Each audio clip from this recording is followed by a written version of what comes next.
What do you say when your boss asks if your bed is big enough for two, and 24 hours later, she's dead? Ethan Brooks thought he knew what heartbreak felt like. He'd buried a wife, raised a daughter alone, and survived every quiet, grinding day that followed. But nothing prepared him for the moment Victoria Hale smiled across her executive desk and asked that question.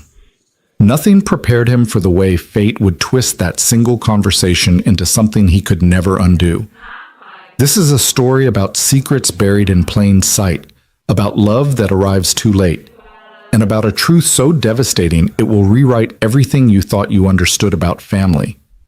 If you're ready for a story that will break your heart and put it back together in ways you never expected, stay with me until the end. And if this story moves you, hit that like button and drop a comment telling me what city you're watching from. I love seeing how far these stories travel. Now let me take you back to that Friday afternoon when everything changed. The November rain hammered against the floor-to-ceiling windows of Victoria Hale's corner office, turning downtown Seattle into a watercolor blur of gray and silver. Ethan Brooks stood just inside the doorway, laptop bag slung over one shoulder, wondering why his boss had asked him to stay late on a Friday when everyone else had already fled for the weekend. "Close the door, Ethan." Victoria didn't look up from the document she was reviewing, but there was something different in her voice, something that made the air in the room feel thinner, harder to breathe. Ethan did as she asked, his heart performing an unwelcome acrobatic routine in his chest. In the 3 years he'd worked as senior project manager at Hale Technologies, he'd learned to read Victoria's moods with the precision of a meteorologist tracking storm systems. He knew the difference between her "someone's getting fired" voice and her "we just landed a major contract" voice. He knew when she was tired, when she was frustrated, when she was 3 steps ahead of everyone in the room and barely holding back her impatience while the rest of them caught up. But this voice, this quiet, almost careful tone, this was new. "Sit down," she said, finally looking up. "Please." The "please" was what really worried him. Ethan lowered himself into one of the leather chairs facing her desk, setting his bag on the floor. Through the windows behind Victoria, the Space Needle was barely visible through the rain, a ghost of itself against the darkening sky. The office smelled faintly of her perfume, something expensive and subtle that he'd trained himself not to notice. The same way he'd trained himself not to notice the way her dark hair fell across her shoulders when she leaned forward, or the way her eyes crinkled slightly at the corners when she was genuinely amused rather than just professionally pleasant. "You're making me nervous," Ethan said, trying for lightness and not quite achieving it. Victoria's lips curved into something that wasn't quite a smile. She was 41 to his 36, though she could have passed for younger if not for the weight she carried in her eyes. The particular weariness of someone who'd built an empire from nothing and knew exactly what it had cost. "Good," she said. "I've been nervous all day, so at least we're even." She stood up, moving to the bar cart in the corner where she kept a selection of whiskeys that cost more than Ethan's monthly rent.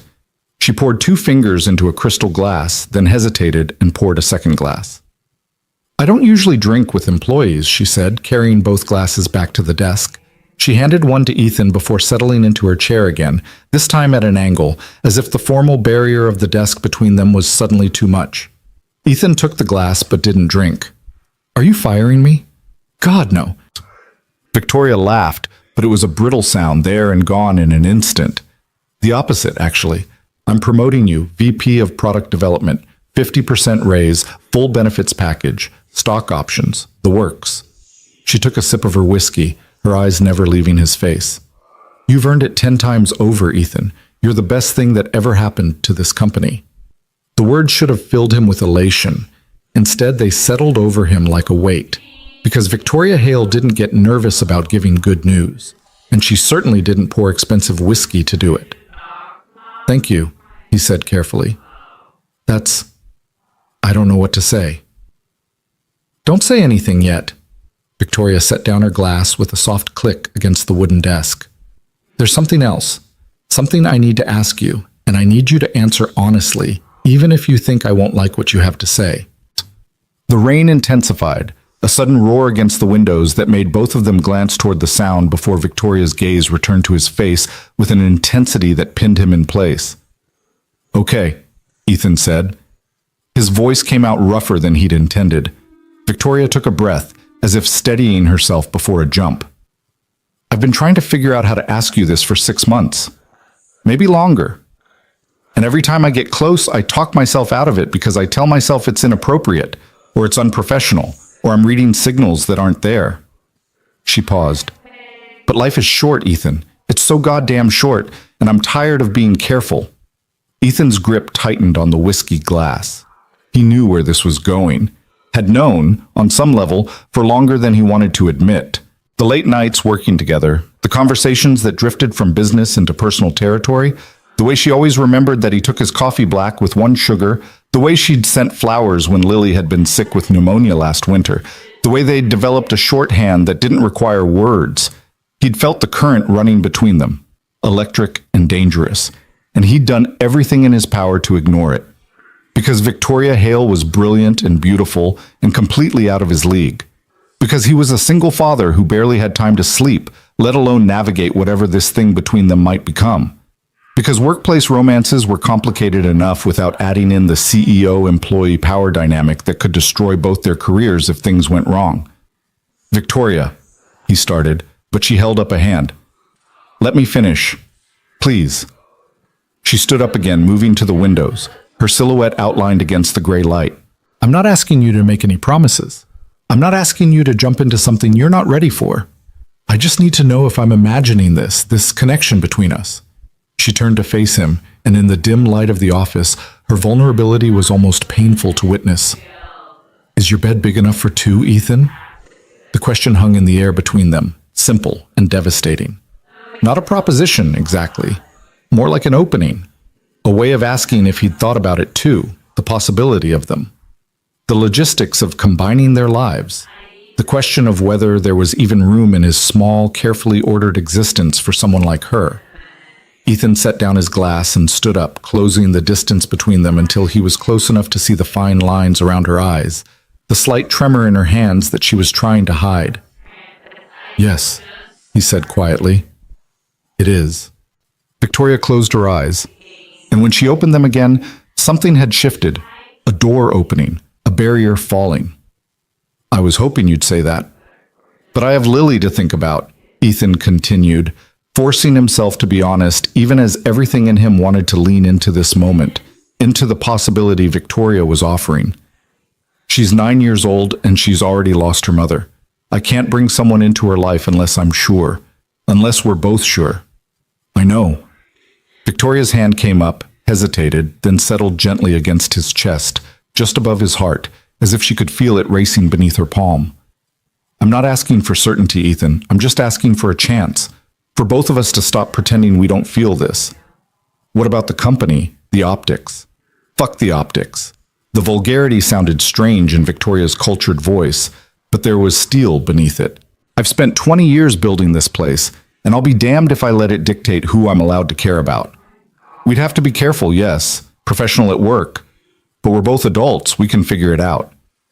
Ethan wanted to argue, wanted to list all the reasons this was complicated, all the ways it could go wrong, but standing there with Victoria's hand pressed against his chest, with the rain creating a cocoon of sound around them and the rest of the world reduced to distant static, all his carefully constructed defenses felt paper thin.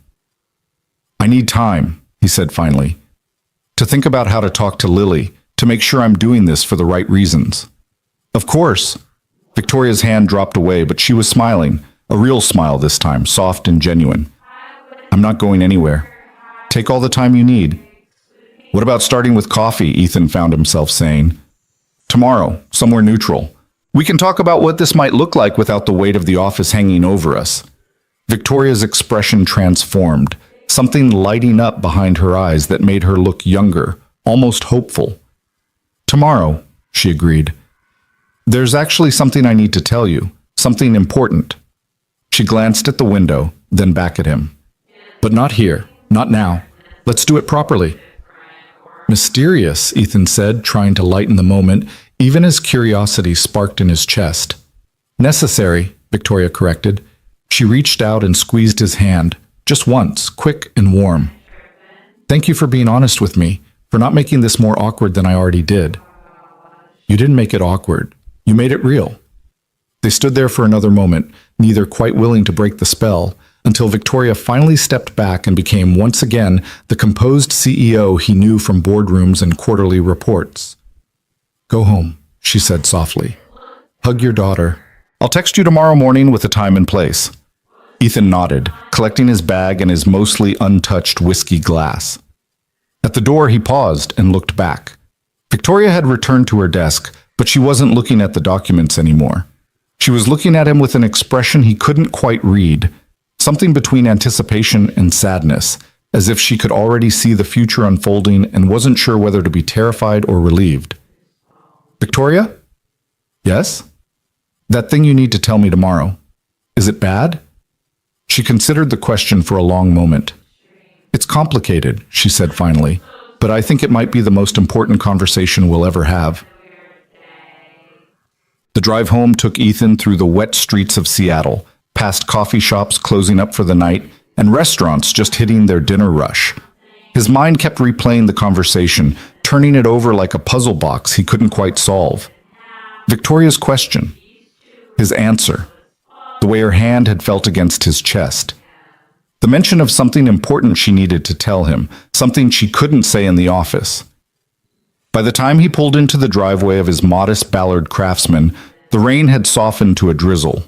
Light glowed warm in the front windows, and through the glass he could see his daughter, Lily, curled up on the couch with a book, her dark hair pulled back in a messy ponytail.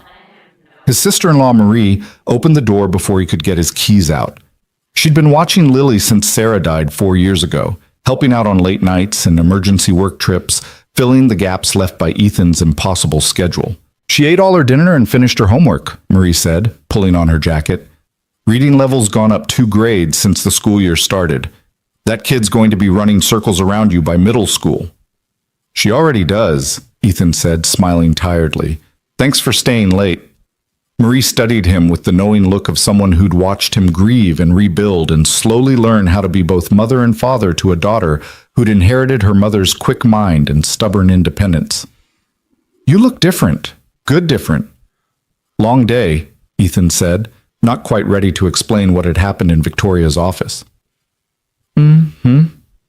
Marie didn't push, but her expression said she'd file that away for later interrogation. "I'll see you Monday. Tell Lily I said goodnight." After Marie left, Ethan locked the door and moved into the living room where Lily had looked up from her book, some fantasy novel with dragons on the cover that was definitely above her reading level, but which she was devouring anyway. "Hey, kiddo." "Dad!" Lily scrambled off the couch and threw herself at him with the full-body enthusiasm of a 9-year-old who hadn't yet learned to be self-conscious about affection. Ethan caught her and lifted her up, even though she was getting too big for it, even though his back protested the movement. "You smell like rain," Lily observed, wrinkling her nose. "That's because it's raining. What are you reading?" Lily launched into an enthusiastic explanation of the book's plot, something involving dragon riders and a war between kingdoms, while Ethan carried her into the kitchen and started assembling a late dinner for himself. He'd learned to cook by necessity after Sarah died, and while his skills would never threaten any celebrity chefs, he could manage decent pasta and had mastered the art of sneaking vegetables into meals without Lily noticing. "Oh," Lily said suddenly, as if remembering something crucial. "Miss Victoria sent me something today. Aunt Marie helped me open it." Ethan paused in the middle of draining the pasta. "What do you mean she sent you something?" Lily hopped off her stool and ran to the living room, returning moments later with a large, flat package wrapped in brown paper. Inside was a beautifully illustrated book, a collector's edition of The Little Princess, with gilt edges and detailed artwork. There was a card tucked inside the cover, written in Victoria's precise handwriting. For Lily. Because every girl should know that real princesses are defined by their courage and kindness, not their circumstances. Keep reading, keep dreaming. Ethan stared at the card, something twisting in his chest. Victoria had met Lily exactly 3 times, once at a company picnic, once when Ethan had to bring her to the office during a childcare emergency, and once at a charity event Victoria had invited them both to last spring. But she'd remembered Lily's love of books, her fascination with stories about brave girls who didn't need rescuing. "She's really nice," Lily said, watching his face carefully. "I like her. She talks to me like I'm a real person, not just a kid. She is really nice, Ethan agreed, his voice rougher than he'd intended. Are you friends with her? Like real friends? The question was innocent, but it made Ethan's pulse quicken. We work together. But yes, I guess you could say we're friends. Lily nodded slowly, processing this information with the seriousness she brought to everything. Good. You should have more friends. You work too much, says the girl who reads books 2 grade levels above her own. That's different. Books don't count as work. They ate dinner together at the kitchen counter, Lily chattering about school and her best friend Emma and the science project they were planning, while Ethan listened and made appropriate noises and tried not to think about Victoria's question, about the way her vulnerability had stripped away every professional defense he'd built, about what tomorrow's conversation might bring. After dinner, he helped Lily with her bath and tucked her into bed, reading 2 chapters of her dragon book even though it was past her bedtime. When he finally turned off the light and closed her door most of the way, leaving it cracked the way she liked, he felt the full weight of the day settle over him. In his own room, the bed that was, in fact, big enough for 2, though no one but him had slept in it since Sarah died, Ethan sat on the edge of the mattress and pulled out his phone. There was already a text from Victoria, sent half an hour ago. Thank you for tonight, for being honest, for being you. Sleep well, Ethan. Tomorrow's going to be interesting. 10 a.m. at Lighthouse Coffee on Queen Anne? It's quiet and private. I'll be the nervous wreck in the corner booth. Ethan smiled despite himself and typed back, I'll be the one trying to figure out if this is really happening or if I'm going to wake up and find out it was all a stress dream. 10 a.m. works. See you then. 3 dots appeared, disappeared, appeared again. Finally, it's real. I promise. And Ethan, thank you for the book idea. I wasn't sure if it was too forward, but Lily deserves to know how special she is. Ethan's throat tightened. He typed, She loved it. You didn't have to do that. I wanted to. Get some rest. Big day tomorrow. Ethan set down the phone and lay back against the pillows, staring at the ceiling. Tomorrow. He would sit across from Victoria Hale in a quiet coffee shop and have a conversation that might change everything. She would tell him something important, something complicated, and he would have to decide whether he was brave enough to let her into the life he'd built so carefully around his daughter. Is your bed big enough for 2? The question echoed in his mind as he closed his eyes. The answer was yes, but the real question, the one that would matter in the morning, was whether his heart had room for the risk. Saturday morning arrived cold and bright, the storm from the previous night having scrubbed the sky clean. Ethan woke early, made breakfast for Lily, and arranged for Marie to come over again even though it was the weekend. He told Lily he had an important meeting, which was technically true, and promised to be back by lunchtime.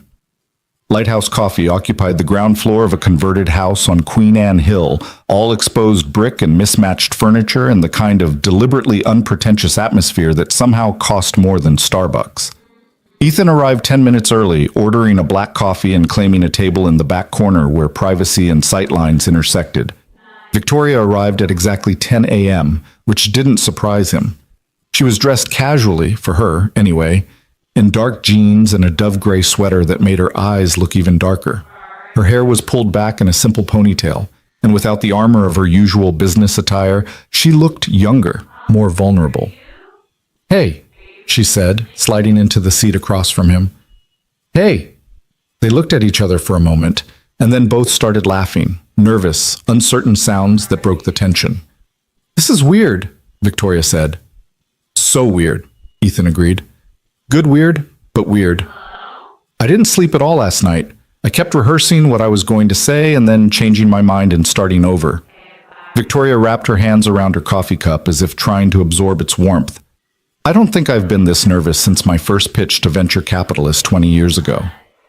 You don't have to be nervous, not with me. That's exactly why I'm nervous. Victoria took a breath, visibly steadying herself. Okay, I'm just going to say this because if I try to ease into it, I'll lose my nerve. There's something I need to tell you about Lily. Every instinct in Ethan's body went on high alert. What about her? How much do you know about her adoption? About her biological parents? The question was so unexpected that Ethan actually leaned back in his chair, as if physical distance could help him process what Victoria was asking. I know what the agency told us when Sarah and I adopted her. Mother was a teenager who couldn't keep her. Father was out of the picture. It was a closed adoption. No contact, no identifying information. Why? Victoria's hands tightened around her coffee cup. When I was 16 years old, I got pregnant. My parents... She stopped, swallowed hard.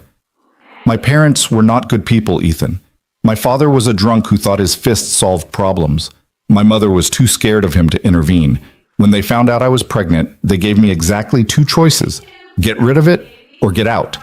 Ethan felt something cold and sharp settling into his chest. Victoria. I wanted to keep her. Victoria's voice cracked, just slightly. God, I wanted to keep her so badly. But I was 16 and alone and terrified. The father was my high school boyfriend who disappeared the second he found out.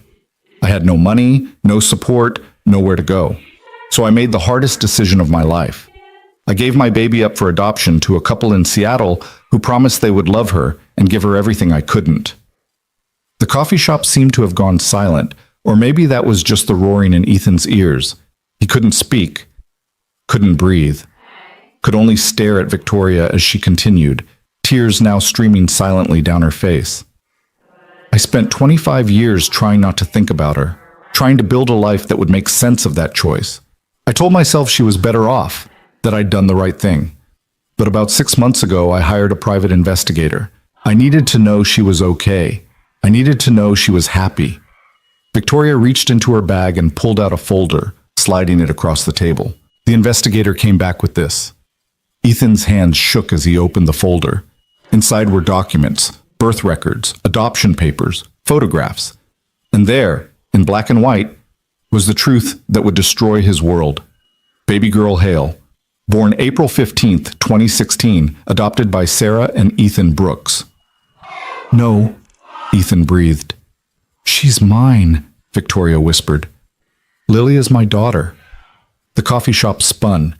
Ethan gripped the edge of the table, trying to anchor himself against the wave of shock and disbelief and horror crashing over him. That's not possible. The dates don't... I lied about my age on the forms. I told them I was 18 when I was really 16. I was terrified they wouldn't let me go through with the adoption if they knew the truth. Victoria's voice was steady now, as if confessing this truth had brought her back to solid ground. I've had months to process this, Ethan. Months to verify every detail. I know this is devastating for you to hear, but it's the truth. Lily is my biological daughter. Ethan couldn't look at her, couldn't look at the documents, could only sit there as the foundation of his entire world cracked and shifted beneath him.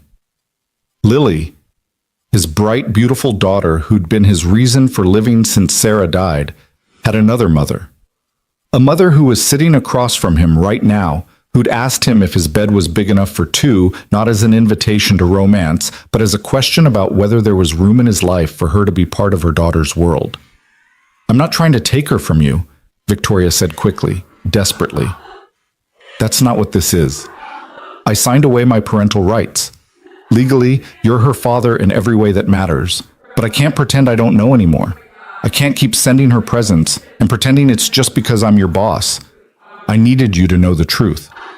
You should have told me before, Ethan said, his voice coming out harsh. Before last night, before you asked me that question, before you let me think. He couldn't finish, couldn't articulate the betrayal that was twisting through him like poison. I know, you're right, but I was scared, Ethan. Scared you'd shut me out. Scared you'd think I was trying to manipulate you or that I had some ulterior motive. Victoria's composure finally cracked completely, and she buried her face in her hands. I'm so sorry. I handled this all wrong. I wanted one moment where you looked at me as Victoria, not as the woman who gave birth to your daughter. I wanted to know if what I felt was real or just my own desperate wish to be part of Lily's life. Ethan stood up abruptly, the chair scraping against the floor. I need to go. I need to think. Ethan, please. What do you want from me? He heard his voice rising and forced it back down, aware of the other customers glancing their way. Do you want me to thank you for telling me? Do you want me to invite you into Lily's life like it's that simple? She's 9 years old, Victoria. She doesn't need the complication of finding out her boss is secretly her birth mother. I know that. I'm not asking for anything right now. I just needed you to know the truth. Well, now I know. Ethan grabbed the folder off the table. I'm going home. I need to figure out how the hell to process this. He made it halfway to the door before Victoria's voice stopped him. Ethan, wait. He turned back reluctantly. Victoria had stood up, and she looked smaller somehow, stripped of all the power and confidence that usually surrounded her like armor. I know you're angry. You have every right to be. But please don't shut me out completely. Whatever happens between us, Lily deserves to know where she came from. She deserves to know that I never stopped thinking about her. That giving her up was the hardest thing I ever did, but I did it because I loved her. Ethan wanted to argue, wanted to rage against the impossible position she'd put him in. But looking at Victoria's tear-stained face, seeing the raw vulnerability in her eyes, all he could feel was a terrible, crushing sadness. I'm not going to make any promises right now, he said finally. I need time. We both need time. Of course, take all the time you need. Ethan left without another word, climbing into his car and sitting in the parking lot for 10 minutes before he trusted himself to drive. His phone buzzed, a text from Marie asking if he'd be home soon. Lily was asking for him. Lily, his daughter. Victoria's daughter. Both things true simultaneously, and he had no idea how to reconcile them. He drove home in a daze, the folder sitting on the passenger seat like a live grenade. Marie took one look at his face when he walked in and immediately offered to stay longer, but Ethan shook his head. He needed to be alone with his daughter, needed to look at her and see if anything had changed now that he knew the truth. Lily was in the backyard, kicking a soccer ball against the fence with single-minded determination. She looked up when Ethan came out, and her face split into a grin that made his heart crack. Dad, want to play? Sure, kiddo. They spent the next hour kicking the ball back and forth, Lily narrating an elaborate story about a championship game, while Ethan tried to focus on her joy, her energy, her complete and utter innocence of the bomb that had just detonated in his life. She had Victoria's eyes, he realized, the same dark intensity, the same ability to look at you and make you feel seen. How had he never noticed before? By the time they came inside for lunch, Ethan had made a decision. He wouldn't tell Lily. Not yet. Not until he'd figured out what it meant, what Victoria wanted, what was best for his daughter. She deserved better than having this truth dropped on her before anyone had figured out how to handle it. That night, after Lily was asleep, Ethan opened the folder and read through every document Victoria had provided. Birth certificates, adoption papers, the investigator's report.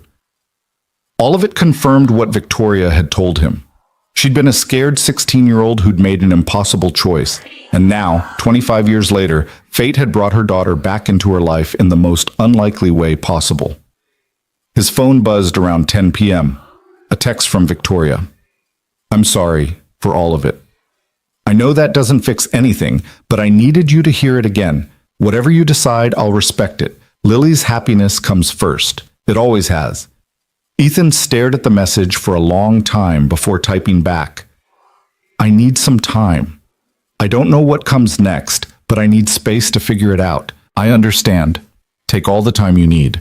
He set down the phone and walked to Lily's room, standing in her doorway and watching her sleep.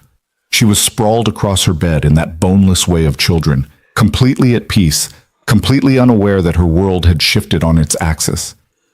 I'm going to protect you, Ethan whispered into the darkness. Whatever happens, I'm going to make sure you're okay. But even as he said it, he couldn't shake the image of Victoria's face, the raw pain, the desperate hope, the love that had never really faded despite 25 years of silence. She was Lily's mother, and no matter how much Ethan wanted to ignore that fact, it wasn't going to disappear. Sunday morning arrived cold and overcast. Ethan made pancakes, helped Lily with a school project, and tried to pretend everything was normal. They went to the park in the afternoon, and Lily ran around with other kids while Ethan sat on a bench and tried to process the impossible situation he found himself in. Around 4 p.m., his phone rang. Victoria's name on the screen. He almost didn't answer, but something, instinct, curiosity, or maybe just the memory of her tears, made him pick up. Hello? Ethan. Victoria's voice was strange, too controlled. I need you to come to my house. Now. What? Why? Please, I can't explain over the phone. She paused, and when she spoke again, her voice had dropped to something barely above a whisper. I'm scared, Ethan. Something's wrong. I need you here. Every instinct told him this was a bad idea, that getting more entangled with Victoria would only make everything more complicated, but the fear in her voice overrode his caution. Give me the address. I'll be there in 20 minutes. He dropped Lily off with Marie, making vague excuses about a work emergency, and drove to the address Victoria had given him. She lived in Magnolia, in a modern glass and steel house overlooking the water, the kind of place that screamed success and money and a life completely different from his modest craftsman in Ballard. Victoria answered the door before he could knock. She looked terrible, pale and shaking, with dark circles under her eyes that suggested she hadn't slept any better than he had.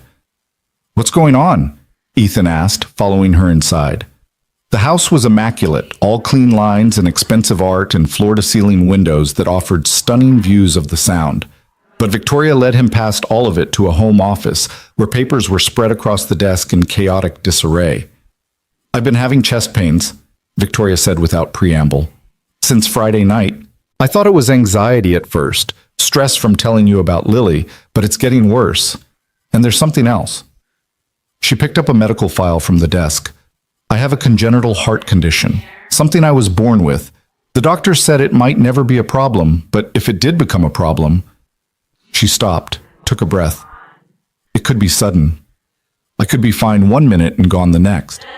Ethan felt ice flooding his veins. Have you seen a doctor today? I have an appointment tomorrow morning, but I needed to see you first, because if something happens to me... Victoria's voice cracked. I need to know that Lily will be okay, that she'll understand why I gave her up, that she'll know I never stopped loving her. Nothing's going to happen to you, Ethan said, but the words felt hollow even as he spoke them. You don't know that. Nobody knows that. Victoria moved to one of the windows, wrapping her arms around herself.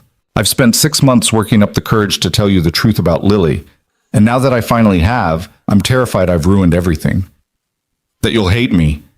That you'll keep her from me even if I survive this. Ethan crossed the room and, without thinking, pulled Victoria into his arms.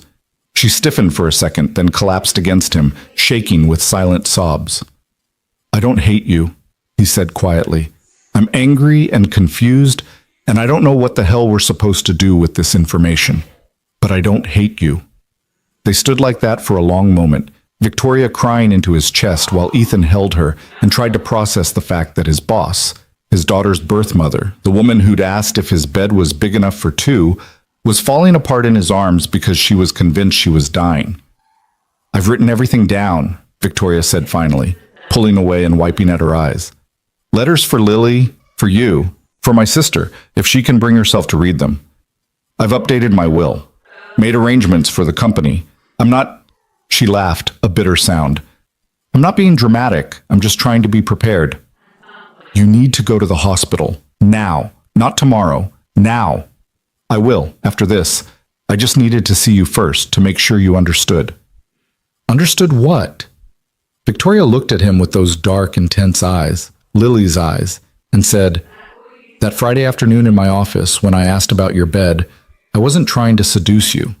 I was trying to figure out if there was space in your life for me, for Lily to have both her father's and her mother. I know how that sounds now, but it's the truth. I wanted to know if we could build something. Not a romance, not yet anyway, but a family, the kind I never had growing up. Ethan felt tears burning behind his own eyes. Victoria, let me finish, please. She took his hand, squeezed it once. If something happens to me, I need you to tell Lily the truth. Not right away, maybe. Not until she's ready. But eventually. She deserves to know she was loved. That I gave her up because I couldn't give her the life she deserved, not because I didn't want her. Nothing is going to happen to you, Ethan said again, more forcefully this time. You're going to the hospital, they're going to figure out what's wrong, and you're going to be fine. And then we're all going to sit down, you, me, and eventually Lily, and figure out what this looks like. Because you're right. She deserves to know the truth. And she deserves to have you in her life. Victoria's face crumpled. Do you mean that? I don't know what I mean about most of this. But I know Lily deserves better than secrets.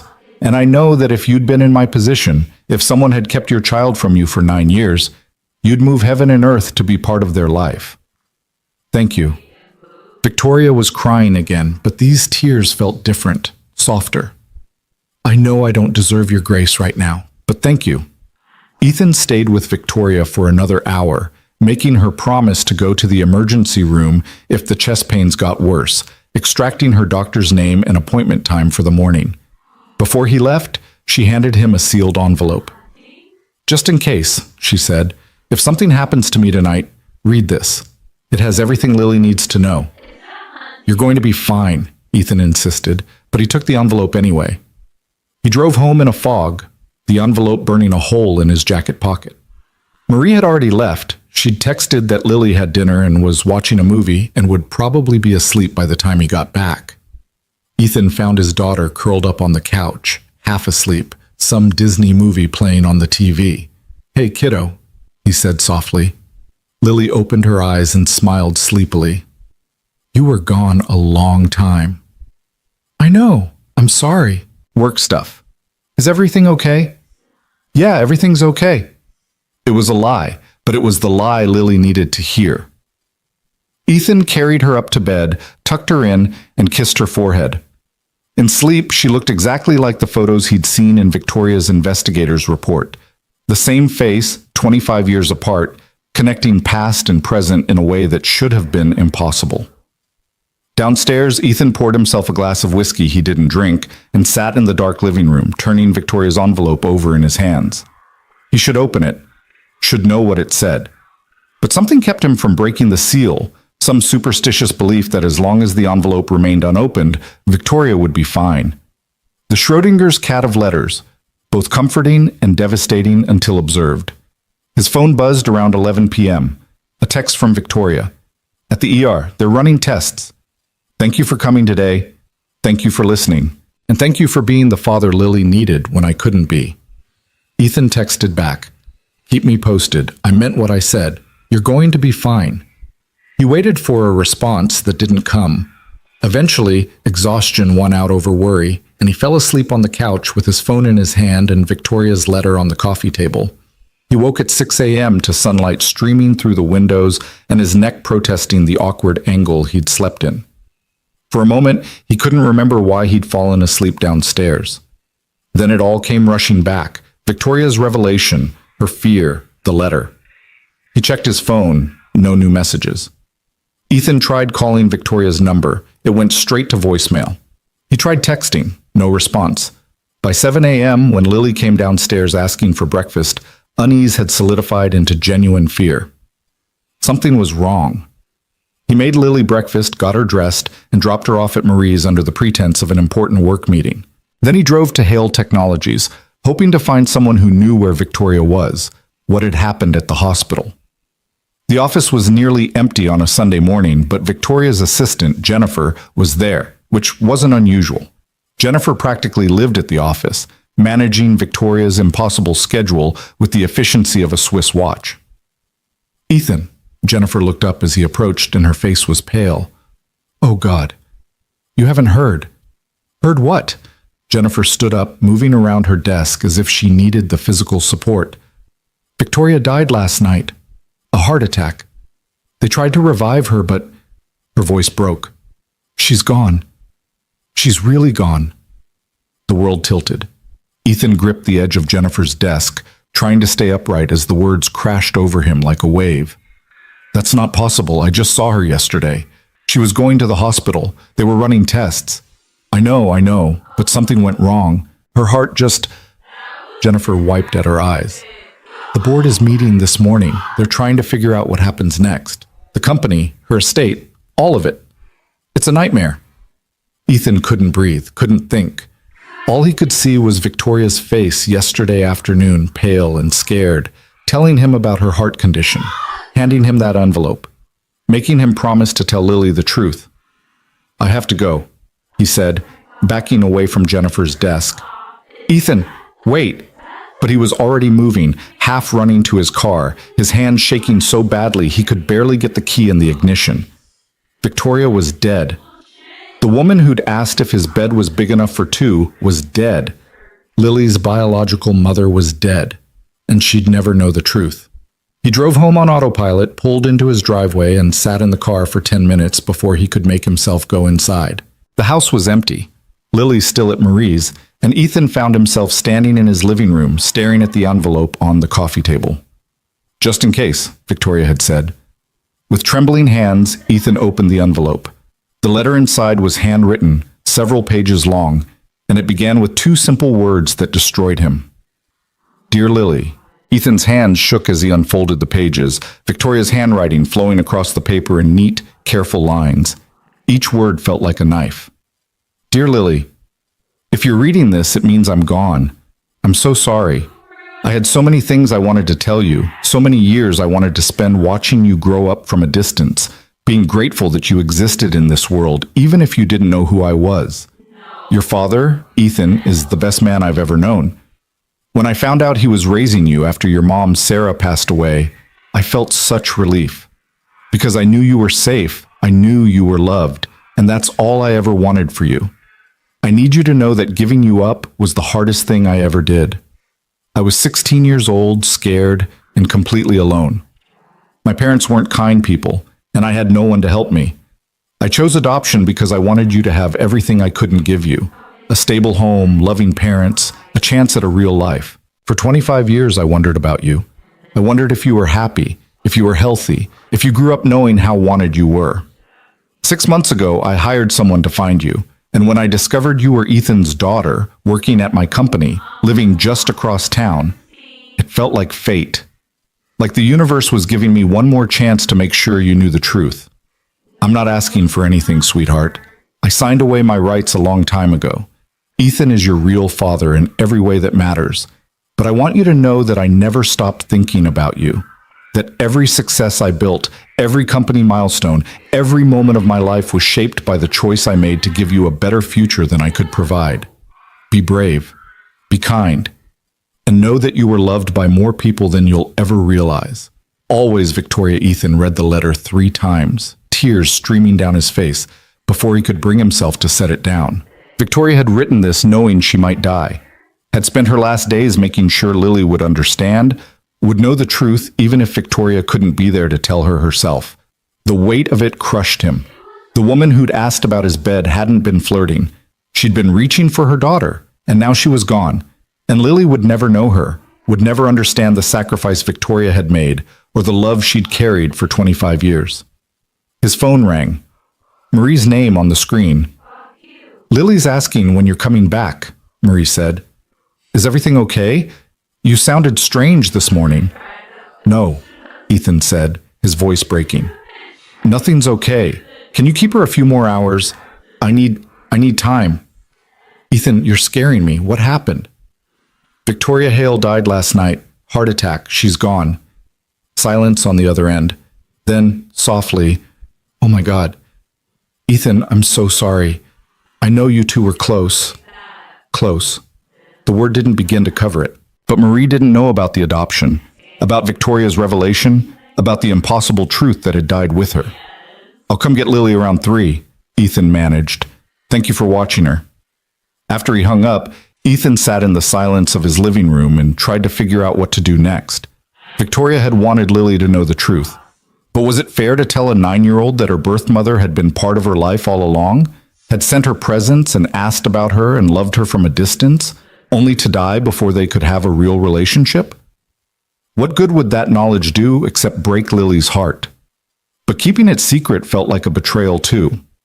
Victoria had trusted him with the truth, had believed he would honor her wishes. Ethan's phone buzzed with a text from Jennifer. "The board wants to meet with you tomorrow morning, 9 a.m. Victoria left specific instructions in her will. You're named." His stomach dropped. Named in Victoria's will. What had she done? The rest of Sunday passed in a blur. Ethan picked up Lily from Marie's, told her gently that Miss Victoria had passed away, and held her while she cried for a woman she'd barely known but had somehow sensed was important. They ordered pizza for dinner because Ethan couldn't face cooking. Lily asked questions he couldn't answer. Why did she die? Was she sick? Will we go to her funeral? and Ethan did his best to provide comfort while his own grief threatened to swallow him whole. That night, after Lily finally fell asleep clutching the book Victoria had sent her, Ethan pulled out his laptop and started searching for information about Victoria's death. The Seattle Times had already posted an article. Tech CEO Victoria Hale dies at 41. It was brief, factual, and completely inadequate to capture who she'd been. Victoria Hale, founder and CEO of Hale Technologies, died Sunday morning at Seattle General Hospital following a cardiac event. She was 41. Hale founded her company in 2005 and grew it into one of the Northwest's premier software development firms, specializing in cloud-based solutions for healthcare and education. She is survived by her sister, Margaret Chen, and numerous colleagues who considered her not just a boss, but a mentor and friend. Memorial arrangements are pending, survived by her sister, not by a daughter, because no one knew about Lily except Ethan, and now he carried that secret alone. Monday morning arrived too quickly.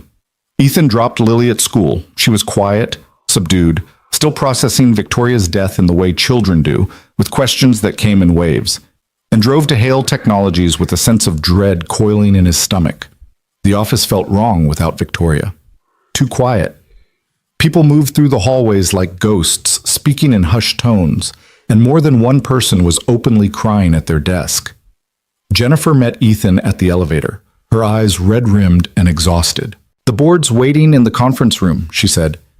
"Ethan, I don't know what Victoria told you, but her will is complicated. You should prepare yourself." "What does that mean?" Jennifer just shook her head. "You'll see." The conference room was full. All 7 board members, plus Victoria's attorney, a severe-looking woman named Patricia Wright, who'd handled all of Hale Technologies' legal affairs for the past decade. They stood when Ethan entered, and the weight of their collective gaze made him want to turn and run. "Mr. Brooks," Patricia said, gesturing to a seat at the head of the table. "Please, sit down. We have a great deal to discuss." Ethan sat, feeling like he was about to face a firing squad. Patricia opened a leather folder and pulled out several documents, spreading them across the table with practiced efficiency. "Victoria updated her will 6 weeks ago," Patricia began. "She made several significant changes, most of which pertain to you and the future of this company." "I don't understand. I'm just a project manager." "VP of Product Development as of Friday," Jennifer corrected quietly. "Victoria promoted you." Patricia nodded. "Indeed. And as of this morning, you're also interim CEO of Hale Technologies." The words made no sense. Ethan stared at Patricia, then at the board members, then back at Patricia. "That's impossible. I don't have the experience or the—" Victoria disagreed, Patricia interrupted smoothly. "Her will contains very specific language. She believed you had the vision, integrity, and leadership qualities necessary to guide this company through the transition period. She named you interim CEO for a minimum of 2 years, with the board having the option to make the position permanent based on company performance." One of the board members, Gerald Hamilton, old money and older attitudes, cleared his throat. "I should note that several of us have concerns about this arrangement. No disrespect to you, Brooks, but you're not exactly what we had in mind for CEO succession." "Then find someone else," Ethan said immediately. "I don't want this. I can't." "There is no one else," Patricia said. "Victoria's will is ironclad. If the board refuses to honor her wishes, control of her shares, which constitute 51% of the company, will be transferred to a trust that will liquidate the company within 6 months. She wanted to ensure you had the authority to protect her vision, Mr. Brooks. I suggest you don't take that responsibility lightly." Ethan felt trapped.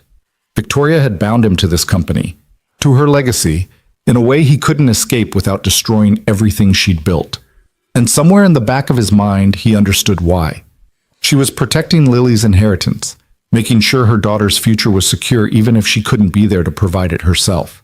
"There's more," Patricia continued, pulling out another document.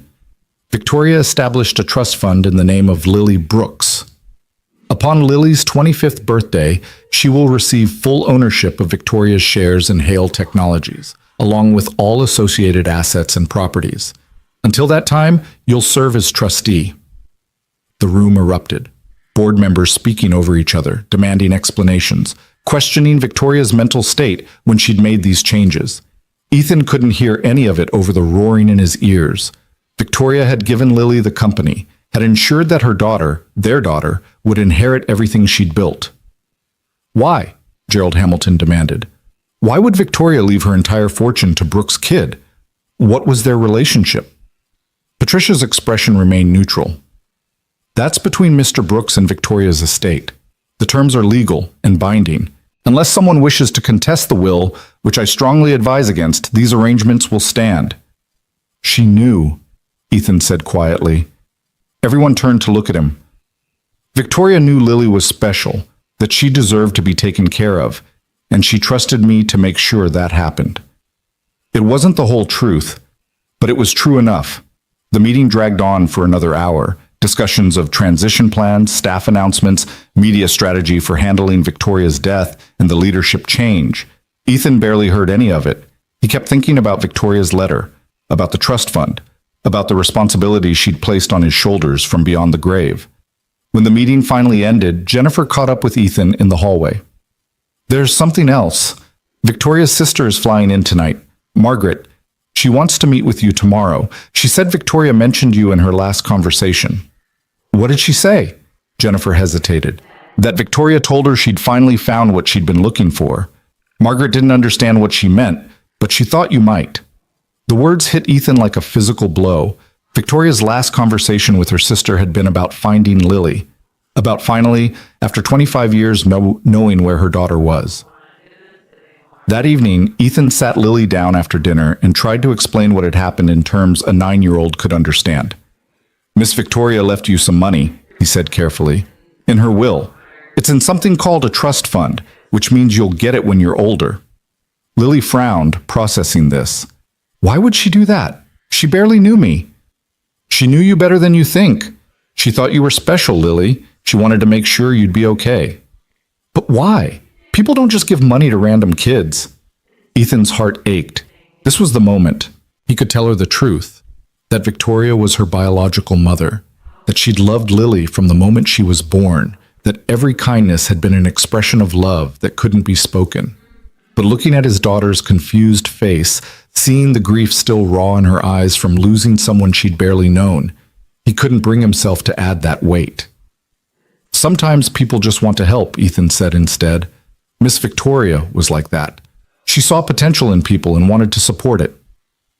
It was a coward's answer, but Lily seemed to accept it, nodding slowly before returning to her homework. Ethan retreated to the kitchen and stared at Victoria's letter, still sitting on the counter where he'd left it that morning. He was failing her, keeping secrets she'd wanted exposed, but he told himself it was temporary, that he'd tell Lily when she was older, when she could understand the complexity of what Victoria had done and why. The lie tasted bitter. Tuesday afternoon, Ethan met Margaret Chen in a private room at Victoria's attorney's office. Margaret was younger than Victoria by 5 years, with softer features but the same dark, intelligent eyes. She stood when Ethan entered, studying him with an intensity that made him uncomfortable. You must be Ethan, she said. I'm Margaret, Victoria's sister. I'm so sorry for your loss, Ethan said, the words automatic and inadequate. Margaret's expression flickered. Grief, anger, something else Ethan couldn't identify. Were you sleeping with my sister? The bluntness of the question caught Ethan off guard. What? No. We were friends, colleagues. Then why did she leave everything to your daughter? Why did she spend her last week talking about you and Lily like you were the most important people in her life? Margaret's voice cracked. I'm her sister, her only family, and she shut me out completely at the end. Ethan sank into one of the leather chairs, suddenly exhausted. It's complicated. Then uncomplicate it for me. Margaret sat across from him, her hands clenched in her lap. Because I'm trying to understand why my sister died alone in a hospital, why she pushed everyone away, why she gave her fortune to a child she barely knew. And you're the only person who might have answers. For a long moment, Ethan debated whether to tell her, whether Victoria would have wanted her sister to know. But looking at Margaret's desperate face, seeing the same pain he'd been carrying since Sunday, he made a decision. Victoria gave up a baby for adoption when she was 16, Ethan said quietly. That baby was Lily, my daughter. Margaret's face went through a series of expressions: shock, disbelief, comprehension, grief. Oh God, that's why she hired the investigator. That's why she was so secretive the last few months.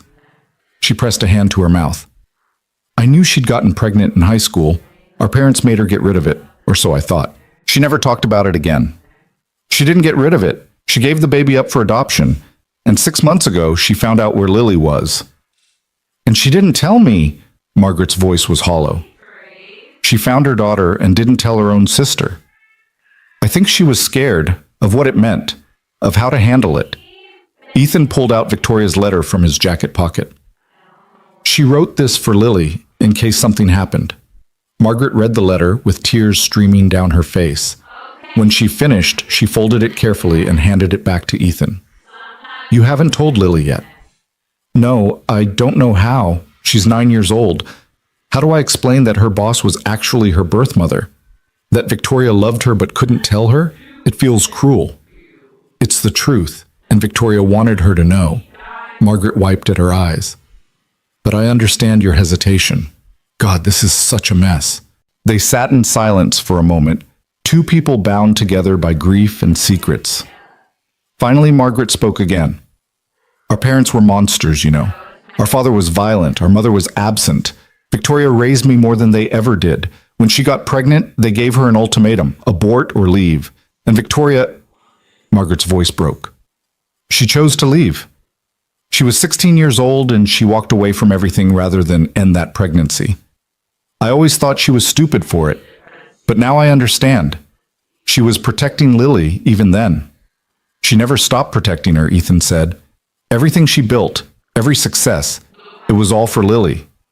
She just never got the chance to tell her. Margaret pulled out her phone and scrolled through something before turning the screen toward Ethan. Victoria sent me this 2 days before she died. I didn't understand it at the time. It was a photo of Lily at the company picnic last summer, laughing at something another kid had said, her face bright with joy. Victoria must have taken it from a distance. She said, I'm looking at my whole world and she doesn't even know I exist, Margaret continued.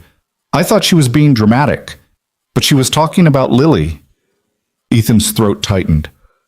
She loved her so much, and Lily will never know. Then we make sure she knows. Margaret's voice hardened with determination. Not today, maybe. Not until she's ready, but eventually. Because Victoria deserves to be remembered as more than just a CEO who died young. She deserves to be remembered as Lily's mother. They talked for another hour, Margaret filling in pieces of Victoria's history that Ethan had never known. The poverty she'd escaped, the scholarships she'd earned, the way she'd built Hale Technologies from nothing while sending money back to help Margaret escape their parents' house. Victoria had been a survivor long before she became a success, and everything she'd survived had been preparation for the moment she gave up her daughter. Before they parted, Margaret gave Ethan her contact information. I'd like to know Lily, if that's okay. Not as her aunt, not yet, but as someone who loved her mother, someone who can tell her stories about Victoria when the time comes. I'd like that, Ethan said, and he meant it. That night, after Lily was asleep, Ethan stood in his bedroom and looked at the bed Victoria had asked about. It was big enough for two, but it would remain empty, a monument to possibility that died before it could become real. His phone buzzed with a text from Jennifer. Staff meeting tomorrow at 9 a.m. They're expecting you to say something about Victoria, about the future. Everyone's scared, Ethan. He typed back. I'll be there. But he had no idea what he was going to say. How did you eulogize someone in a corporate setting? How did you honor a woman's legacy while keeping her most important truth secret? Ethan opened his laptop and started typing, words flowing without conscious thought. He wrote about Victoria's vision, her integrity, her commitment to building something that mattered. He wrote about her kindness, the way she saw potential in people others overlooked, the way she believed in second chances and redemption. He wrote everything except the truth, that she'd been a mother searching for her daughter, that she'd died before she could claim the relationship she'd sacrificed everything to protect. Wednesday morning, Ethan stood in front of the assembled staff of Hale Technologies and delivered his speech. People cried, people nodded, and when he finished, they applauded. Not for him, but for Victoria's memory. Jennifer approached him afterward, her eyes still red. That was beautiful. She would have loved it. I left so much out, Ethan said quietly. You said what people needed to hear. That's what matters. But Ethan couldn't shake the feeling that he'd betrayed Victoria, that by keeping her secret, he was erasing the most important part of who she'd been. Over the next few days, Ethan fell into the rhythm of his new role. Meetings with department heads, strategy sessions with the board, media interviews about the future of Hale Technologies under new leadership. Everyone kept calling him CEO, and each time the title felt like a weight he couldn't support. At home, Lily asked fewer questions about Victoria but kept the book close, reading it over and over as if searching for something hidden in the pages. Ethan watched his daughter and wondered when he'd find the courage to tell her the truth. A week after Victoria's death, Patricia Wright called Ethan into her office. There's one more provision in Victoria's will I didn't mention during the board meeting. It's personal, and Victoria requested I share it with you privately. She handed Ethan a sealed envelope, a twin to the one Victoria had given him containing Lily's letter. This one was addressed simply, for Ethan. She left this with instructions to give it to you 1 week after her death, Patricia explained. She said you'd need time to process everything else first. Ethan took the envelope with trembling hands and waited until he was alone in his car to open it. Dear Ethan, if you're reading this, I'm gone, and you're probably drowning in responsibility and guilt. I'm sorry for that. But I need you to understand why I did what I did. I could have told Lily the truth myself. I could have forced a relationship, demanded my rights as her biological mother. But that would have been selfish. Lily doesn't need another mother. She has you, and you've been everything Sarah and I could never have been. What Lily needs is security, stability, a future free from the poverty and violence I grew up in. The company, the trust fund, the will, it's all to protect her. And you're the only person I trust to make sure she grows up knowing her worth has nothing to do with money or status. I'm asking you to carry a terrible burden, to be both father and guardian of her mother's legacy, to make decisions about when and how to tell her the truth. I know it's not fair. But life isn't fair, Ethan. We both know that. That question I asked you in my office, about your bed being big enough for two, I wasn't being flippant. I was trying to find out if there was room in your life for the messy, complicated reality of what I'd discovered. I wanted to know if we could build something together. Not a romance necessarily, but a partnership in raising the daughter we both loved. You said yes.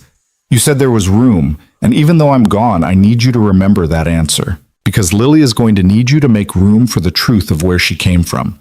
She's going to need you to be big enough to love her through the complicated grief of discovering her mother was hidden in plain sight.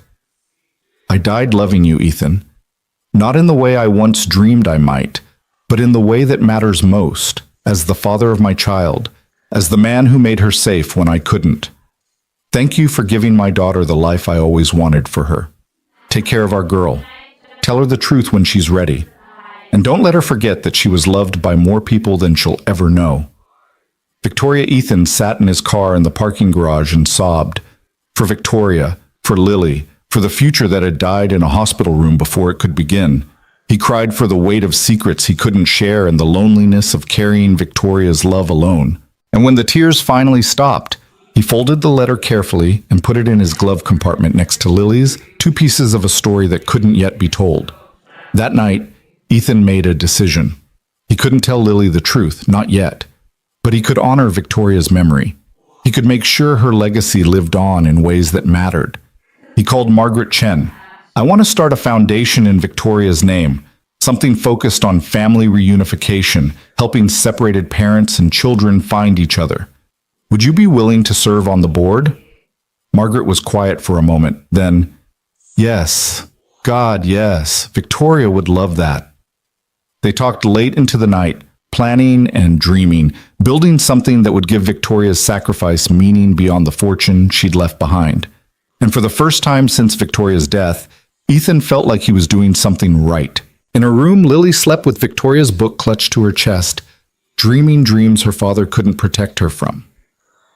And somewhere in the darkness, Ethan made a silent promise to the woman who'd asked if his bed was big enough for two, he would make room. For the truth, for the grief, for the complicated reality of loving a child across the distance of secrets and death.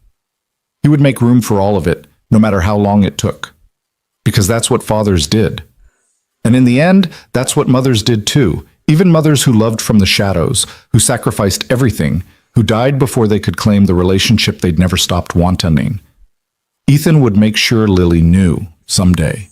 When she was ready, he would tell her about the woman who gave her life twice, once at birth and once through a fortune built on dreams of a daughter she couldn't name. But for now, in the quiet of his house with his daughter sleeping upstairs, Ethan carried Victoria's secret like a second heartbeat, steady, insistent, waiting for the moment when it could finally be spoken aloud. The weeks that followed became a study in compartmentalization. Ethan learned to divide his life into sections that couldn't touch. The CEO who led board meetings and made decisions about quarterly projections, the father who made lunches and checked homework, and the keeper of secrets who lay awake at night wondering when the walls between these versions of himself would finally collapse. The foundation launched 6 weeks after Victoria's death. They called it the Victoria Hale Legacy Foundation, with a mission statement that read like poetry, reuniting families separated by circumstance, poverty, and fear. Because every parent deserves a second chance, and every child deserves to know where they came from. Margaret threw herself into the work with an intensity that bordered on obsession.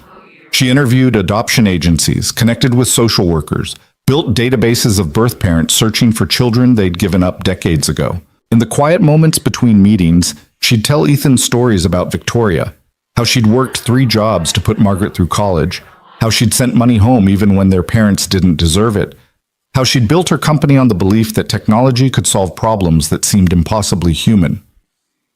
She was always looking for something, Margaret said one afternoon in early January, 3 months after Victoria's death.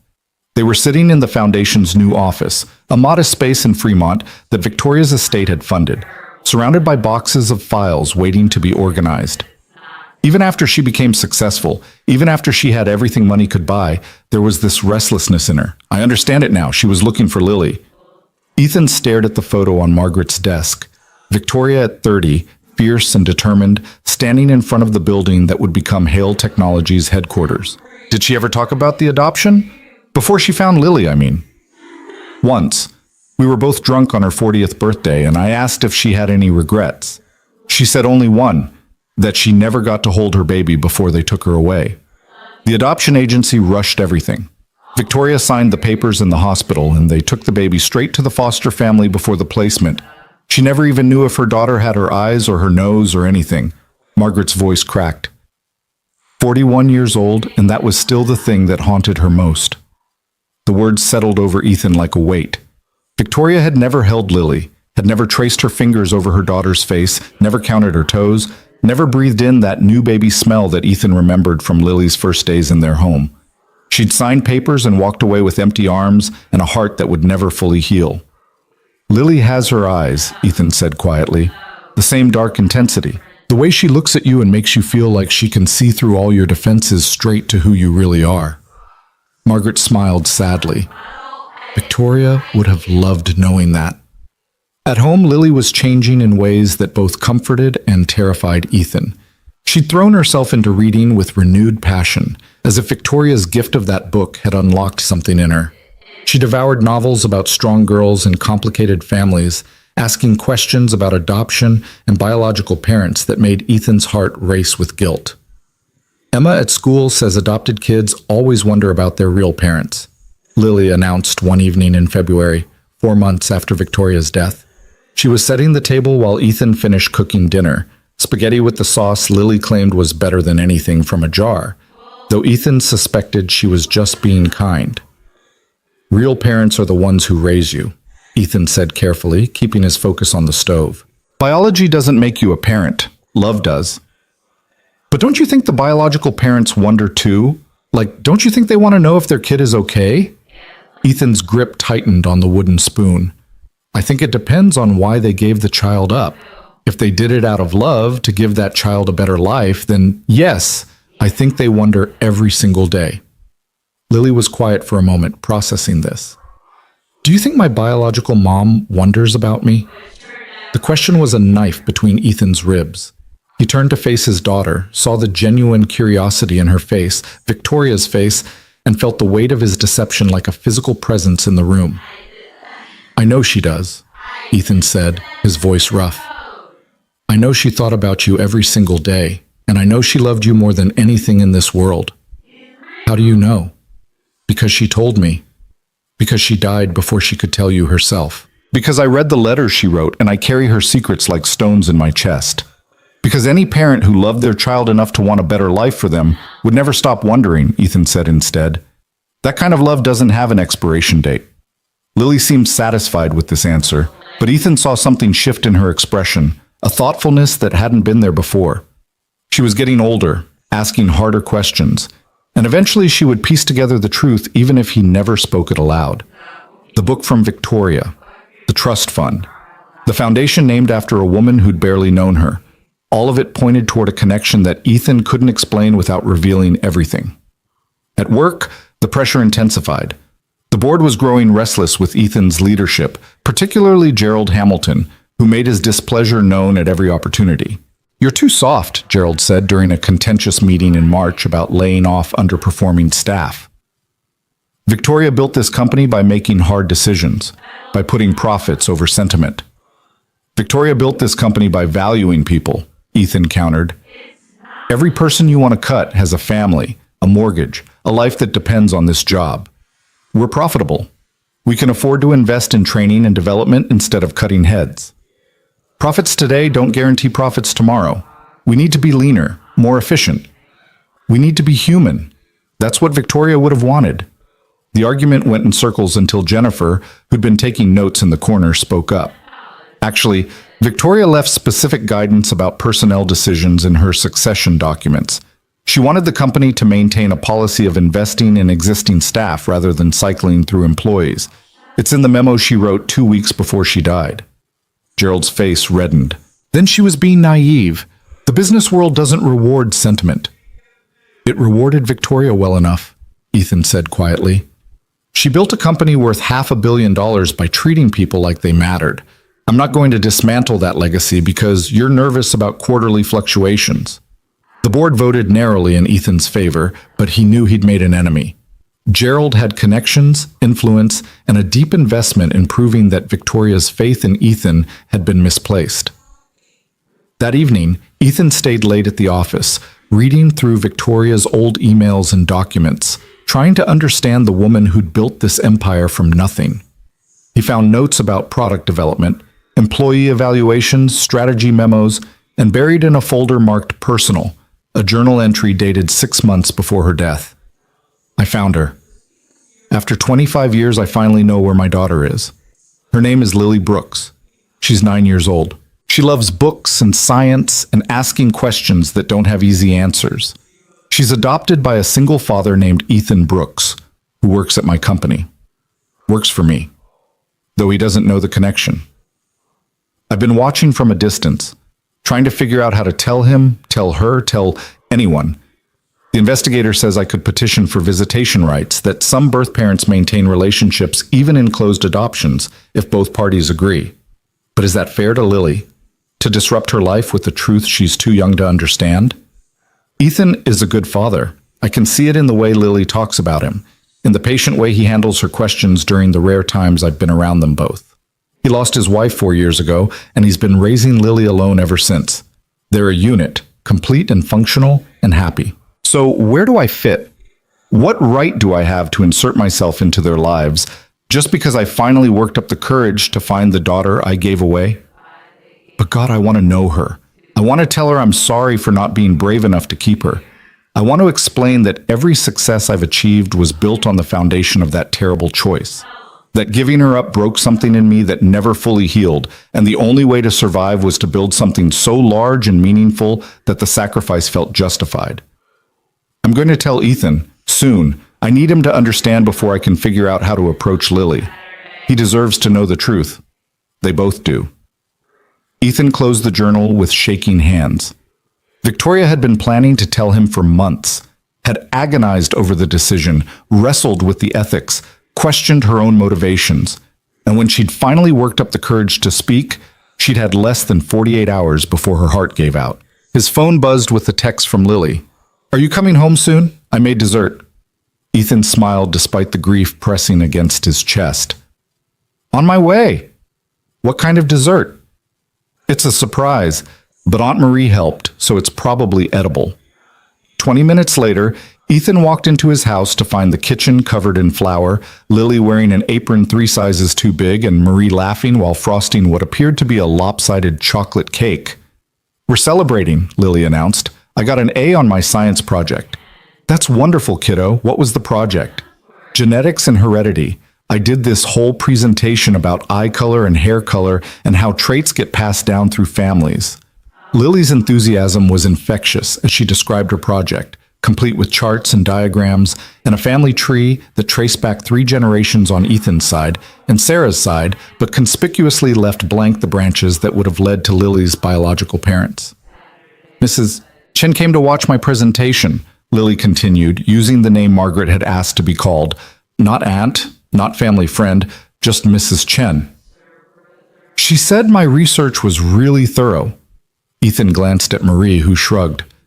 "Margaret texted me last week asking about Lily's school schedule, said she wanted to support her however she could. I figured it was okay." It was more than okay. It was Margaret keeping her promise to be present in Lily's life, to be a bridge between the daughter and the mother who'd never gotten to claim that relationship. Ethan made a mental note to thank her. They ate cake and talked about school and Margaret's latest foundation success story.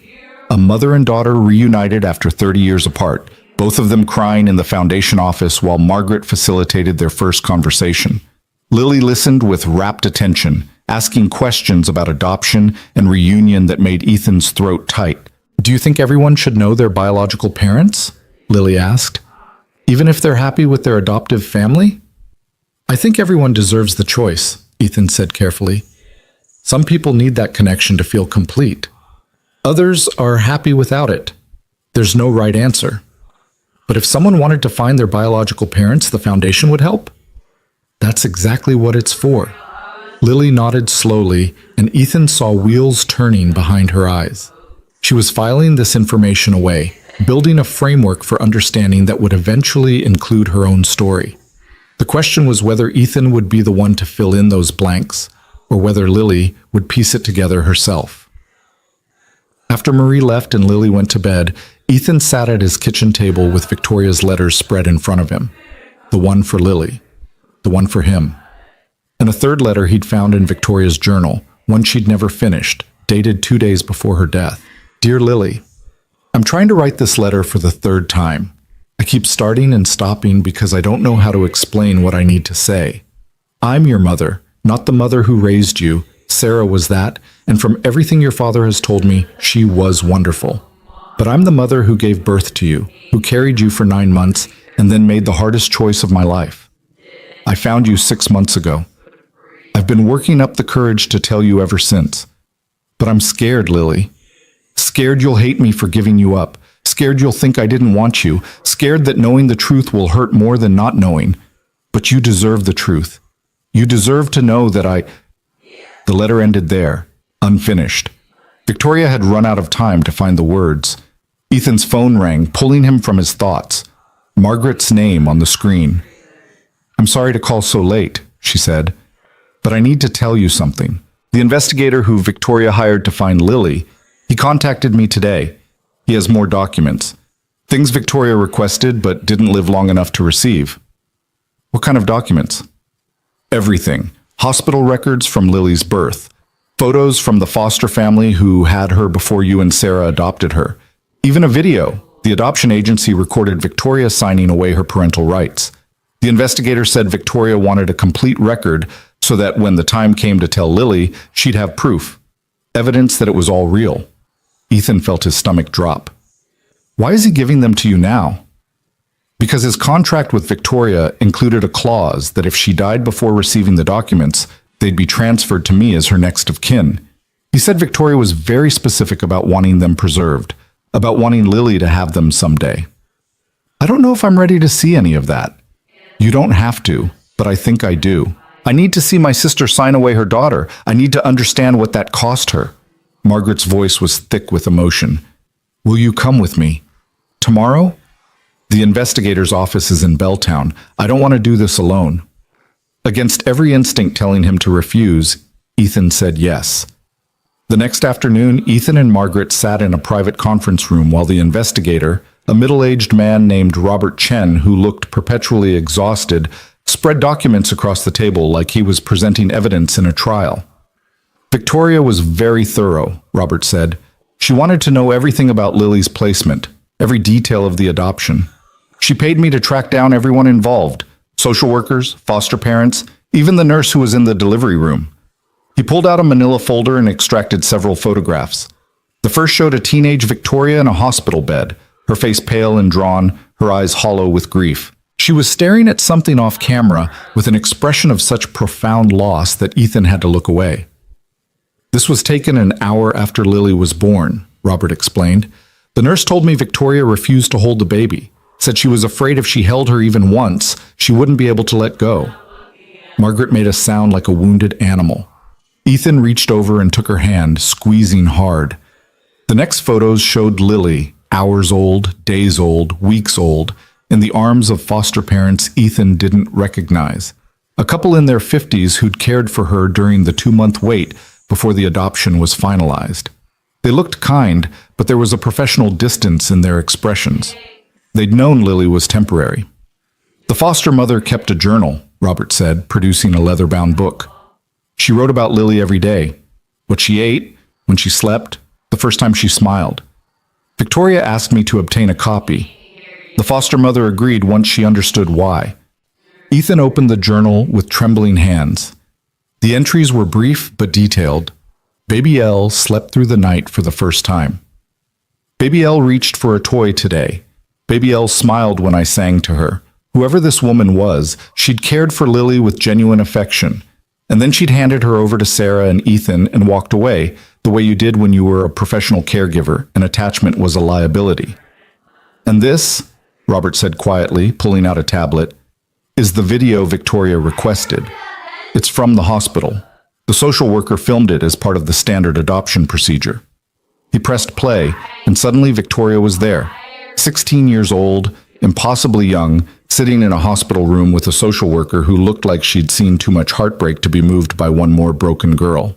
The social worker was walking Victoria through the documents, pointing to signature lines, explaining in a flat, professional voice that this was permanent and irrevocable and not subject to change. Victoria signed each page with mechanical precision. No tears, no hesitation. Just a girl doing what needed to be done because the alternative was unthinkable. When the last signature was complete, the social worker asked the standard question. Do you want to write a letter for the baby's file? Something she can read if she ever requests information about her birth parents? Victoria's face crumpled. For just a moment, the armor fell away, and she was just a terrified child who'd lost everything. Then she pulled herself together and said in a voice that barely qualified as a whisper, "Tell her I loved her. Tell her this was the hardest thing I ever did. Tell her I'm sorry." The video ended. Margaret was crying openly now, her whole body shaking with grief. Ethan felt his own tears tracking down his face, unable to look away from the frozen image of teenage Victoria staring at something beyond the camera's frame. Victoria never got that letter, Robert said. The social worker retired without filing it properly. I tracked her down 6 months ago at Victoria's request. She remembered Victoria, said she'd thought about that girl for years, wondering if she'd been okay. When I told her Victoria had become successful, that she'd built an empire, the social worker said it made sense, that Victoria had the kind of determination that could survive anything. But she didn't survive, Margaret said bitterly. She died before she could get any of this to mean something. She survived long enough to find Lily, Ethan said quietly. Long enough to make sure Lily would be taken care of. Long enough to leave letters and set up the trust and create a foundation that will help other people find what Victoria was looking for. That has to count for something. Margaret wiped at her eyes. Will you tell Lily about all of this? I don't know. Not yet. Maybe never. I honestly don't know what's right anymore. Robert cleared his throat. For what it's worth, Victoria left specific instructions. She said the decision should be yours, that you'd know when and how to tell Lily, or whether to tell her at all. She trusted your judgment more than anyone's." The words should have been comforting.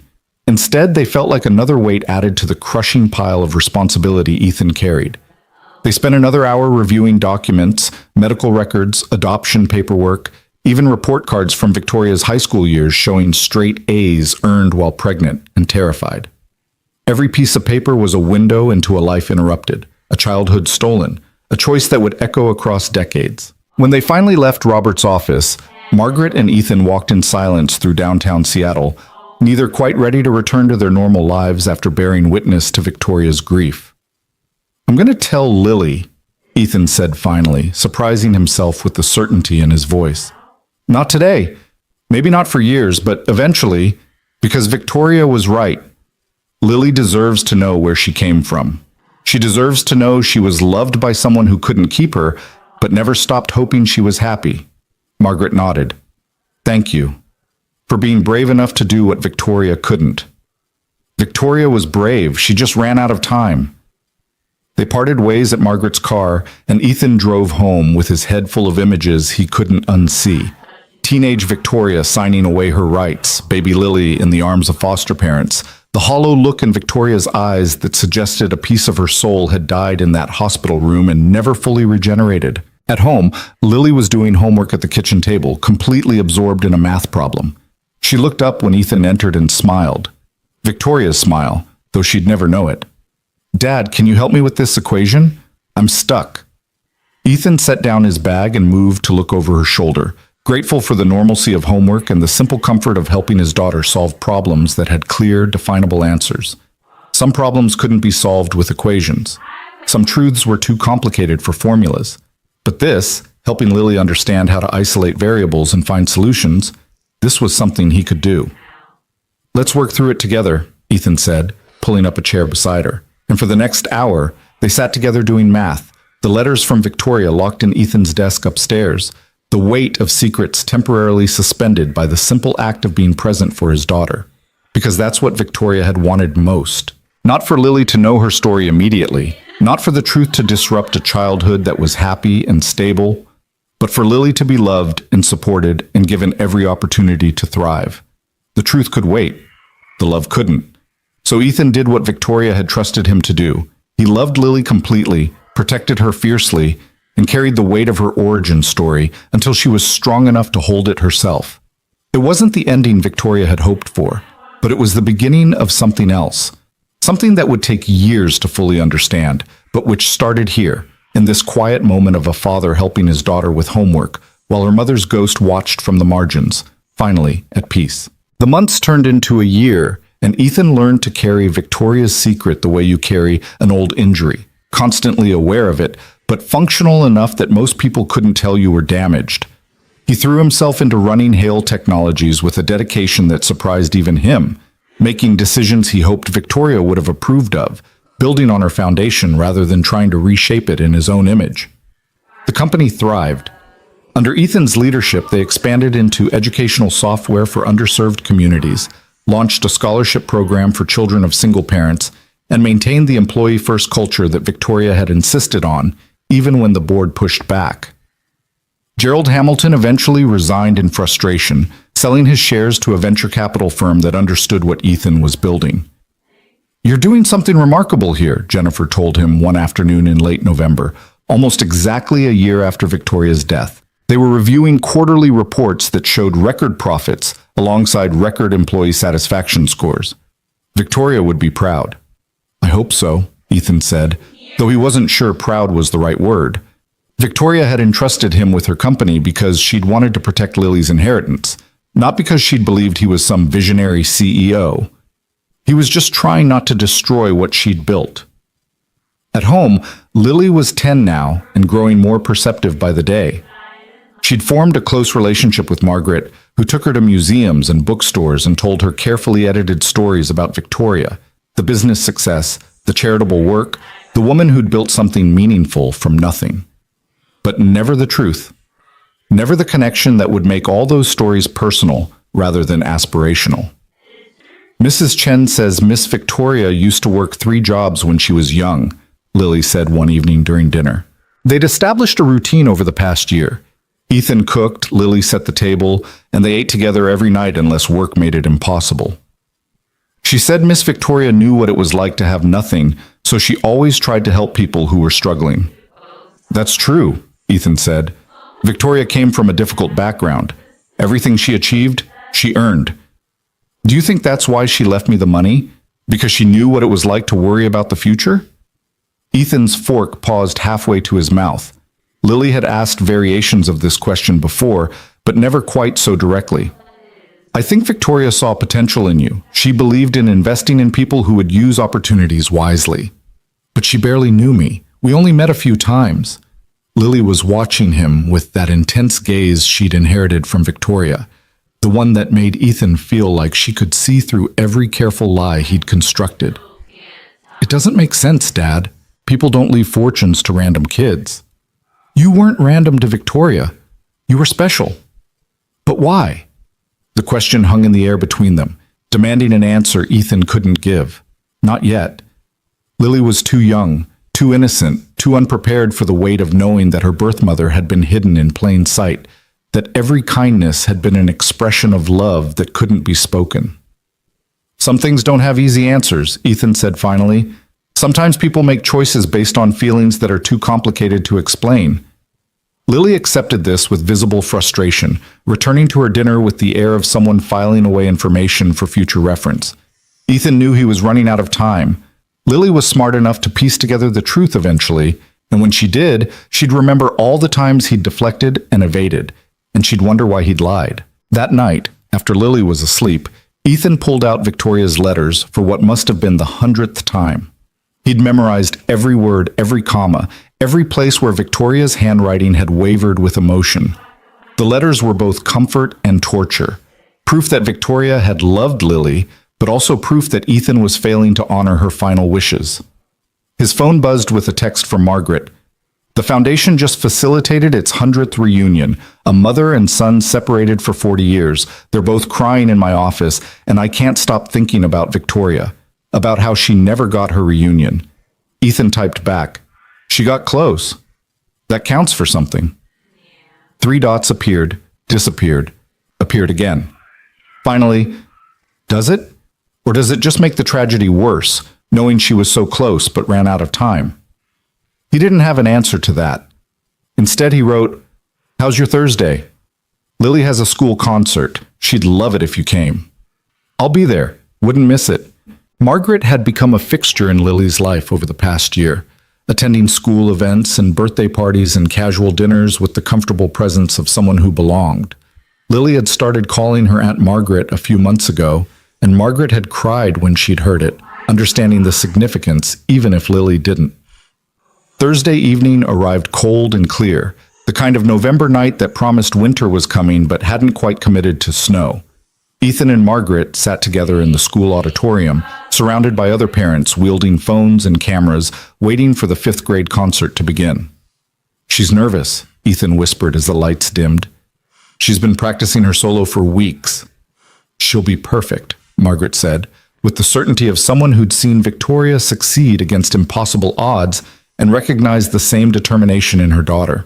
The concert was exactly what you'd expect from a group of 10-year-olds, enthusiastic if not always perfectly tuned, with periodic microphone feedback and a few forgotten lyrics.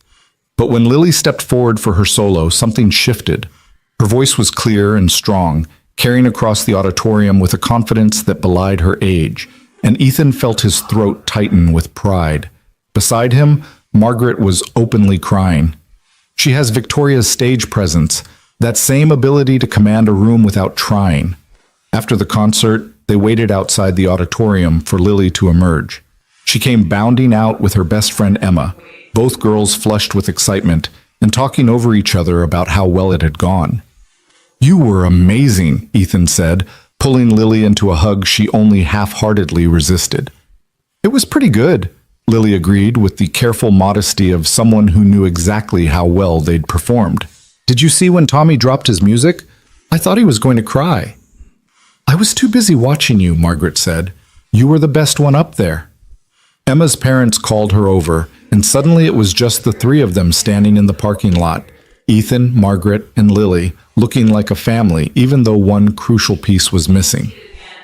"Can Aunt Margaret come to dinner?" Lily asked. "Please, we're celebrating, right?" Ethan glanced at Margaret, who nodded almost imperceptibly. "Of course, where do you want to go?" "That Italian place Miss Victoria took us to, the one with the really good breadsticks." The request was innocent, but it landed like a blow. Victoria had taken them to that restaurant exactly once, 7 months before her death, during a company event that had included families. Lily had been charmed by the breadsticks and the elderly waiter who treated her like royalty. Victoria had watched Lily with barely concealed emotion, and Ethan had wondered then if she was imagining all the dinners they'd never share, all the moments she'd miss. "Perfect choice," Margaret said before Ethan could formulate a response. Victoria loved that place. They drove separately to the restaurant, giving Ethan time to collect himself. The grief came in waves like this, unexpected and overwhelming, triggered by small things like breadsticks and school concerts, and the way Lily smiled when she was proud of herself. He'd thought a year would be enough time to process Victoria's death, but grief didn't work on a schedule. It just existed, waiting for moments of vulnerability to remind you that some losses never fully heal.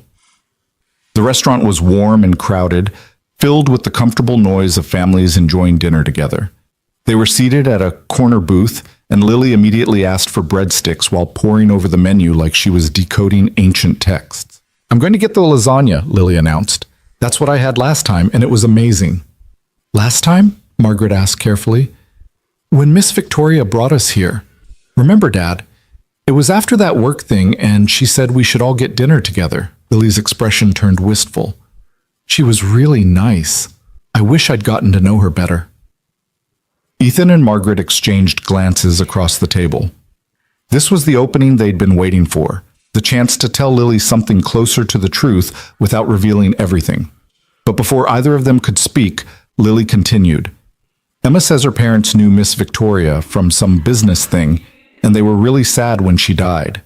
Emma's mom said Miss Victoria was the kind of person who made everyone around her better." Lily looked up from her menu.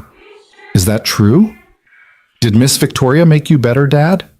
The question was devastating in its innocence. Ethan thought about that Friday afternoon in Victoria's office, about the question that had changed everything, about the 48 hours between hope and heartbreak that had redefined his entire understanding of family and fate. "Yes," Ethan said quietly. "She made me want to be a better person, a better father. She had that effect on people." "I think she would have been a good mom," Lily said, returning her attention to the menu. "If she'd had kids, I mean. She had that feeling about her, like she understood stuff without you having to explain it." Margaret made a soft sound halfway between a laugh and a sob. Lily looked up, concerned, and Margaret waved it away. "Sorry, I just miss my sister. Hearing you talk about her like that, it means a lot." "Did Miss Victoria ever want kids?" Lily asked, with the directness of someone too young to understand why that question might be painful. "Yes," Margaret said, her voice steady despite the tears tracking down her face. "She wanted a daughter very badly. She would have been an amazing mother." The food arrived, saving them from having to continue that conversation.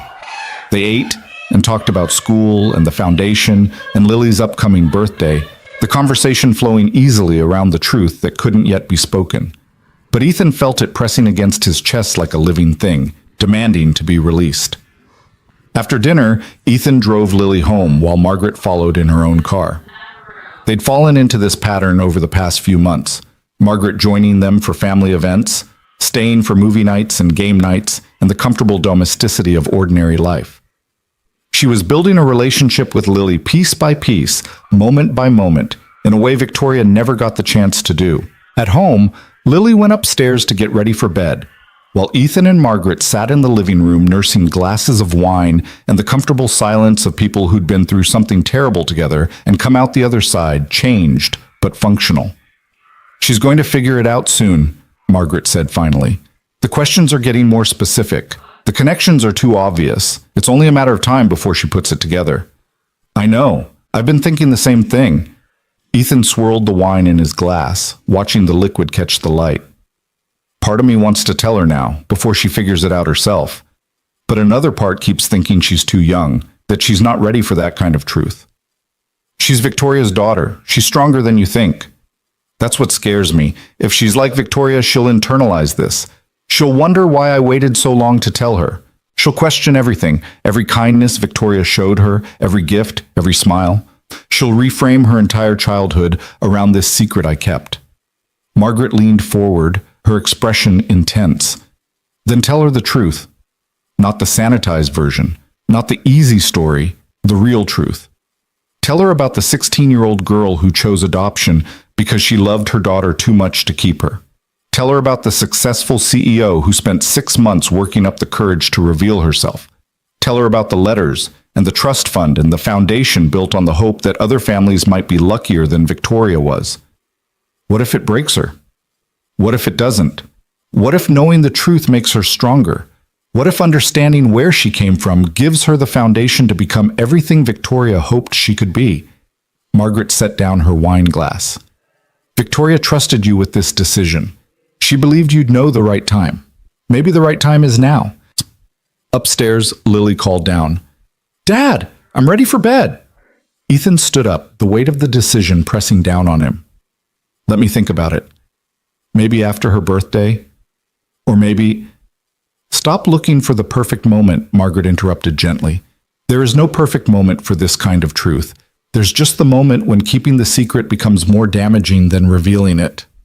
Ethan climbed the stairs to Lily's room, his mind churning.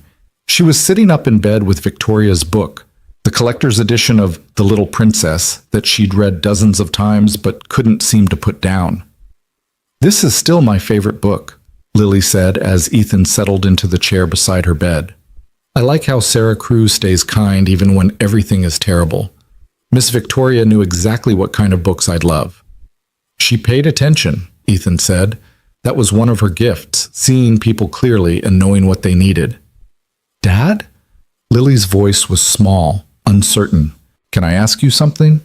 Always. Do you think my biological mom thinks about me? Like, do you think she wonders what I'm like? Ethan's heart hammered against his ribs. This was it. The opening he'd been simultaneously dreading and hoping for. He could deflect again, could give another vague answer that protected the secret while avoiding an outright lie. Or he could do what Margaret suggested, trust Lily with the truth, trust Victoria's belief that her daughter was strong enough to handle it. I know she did, Ethan said carefully. I know she thought about you every single day. How do you know? Because she told me. Lily's eyes went wide. You knew my biological mom? Ethan took a deep breath, feeling like he was standing on the edge of a cliff with no clear view of the landing. Yes, I knew her, and she knew you, Lily. She knew you and loved you and wanted so desperately to tell you who she was, but she ran out of time. What do you mean she knew me? How could she? Lily stopped, her face going through a series of expressions as pieces clicked into place. Miss Victoria. You're talking about Miss Victoria. It wasn't a question. Lily's voice was flat, shocked, as if the truth had been hiding in plain sight and she'd just suddenly learned to see it. Yes, Ethan said, his voice breaking. Victoria was your biological mother. She gave you up for adoption when she was 16 because she had no other choice, and 6 months before she died, she found you. Found us. And she spent those last months trying to figure out how to tell you the truth. Lily stared at him, the book slipping from her fingers to land on the comforter. That's not possible. She would have said something. You would have said something. You're making this up. I'm not. I wish I was, but I'm not. Ethan pulled out his phone and opened the photos he'd never deleted. Scans of Victoria's letters, of the adoption paperwork, of the investigator's report that proved every word. Victoria left you a letter. She left me a letter. She wanted you to know the truth, but she died before she could tell you herself. He handed Lily the phone, watching as she scrolled through the images with trembling hands.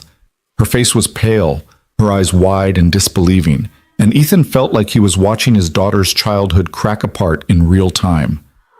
Why didn't you tell me? Lily's voice was barely above a whisper. Why did you let me think she was just some nice lady who sent me presents? Why did you lie? I didn't know how to tell you. You were 9 years old when Victoria died, Lily. 9.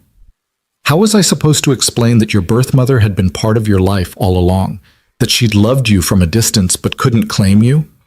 Ethan's voice cracked. I was trying to protect you. Protect me from what? From knowing the truth? From having a chance to know my own mother before she died? Lily's voice was rising, anger mixing with grief in a way that reminded Ethan painfully of Victoria in that hospital video, young and furious and heartbroken all at once. You took that from me. You and Miss Victoria both. You decided I couldn't handle the truth, so you kept it secret, and now she's dead and I never got to know her, and it's your fault. The words landed like physical blows. Ethan reached for Lily, but she jerked away, scrambling off the bed and pressing herself against the wall like she couldn't stand to be near him. Lily, please, get out. I don't want to talk to you. I don't want to look at you. Just get out. Ethan stood there for a moment, torn between respecting his daughter's need for space and the overwhelming urge to hold her, to comfort her, to somehow make this right. But Margaret's voice echoed in his head. Sometimes the kindest thing you could do was give someone room to process their pain. I'm sorry, Ethan said quietly. I'm so sorry, Lily. I thought I was doing the right thing. I thought waiting would be better. But I should have trusted you with the truth sooner. I said get out! Ethan left, closing the door behind him with a soft click that sounded like the end of something irretrievable. He made it halfway down the stairs before his legs gave out, and he sank onto the steps, head in his hands, trying to breathe through the panic constricting his chest. Margaret appeared at the bottom of the stairs, having heard everything through the old house's thin walls. She needs time, Margaret said. Give her tonight to be angry. Tomorrow we'll figure out how to help her process this. What if she never forgives me? What if I've destroyed everything by waiting too long? Then you'll deal with that.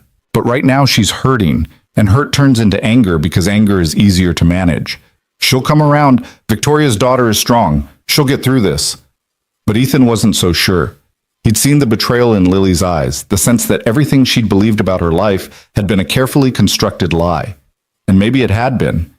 Maybe in trying to protect her, he'd robbed her of the chance to grieve her mother properly, to understand where she came from, to build a relationship with Victoria before it was too late.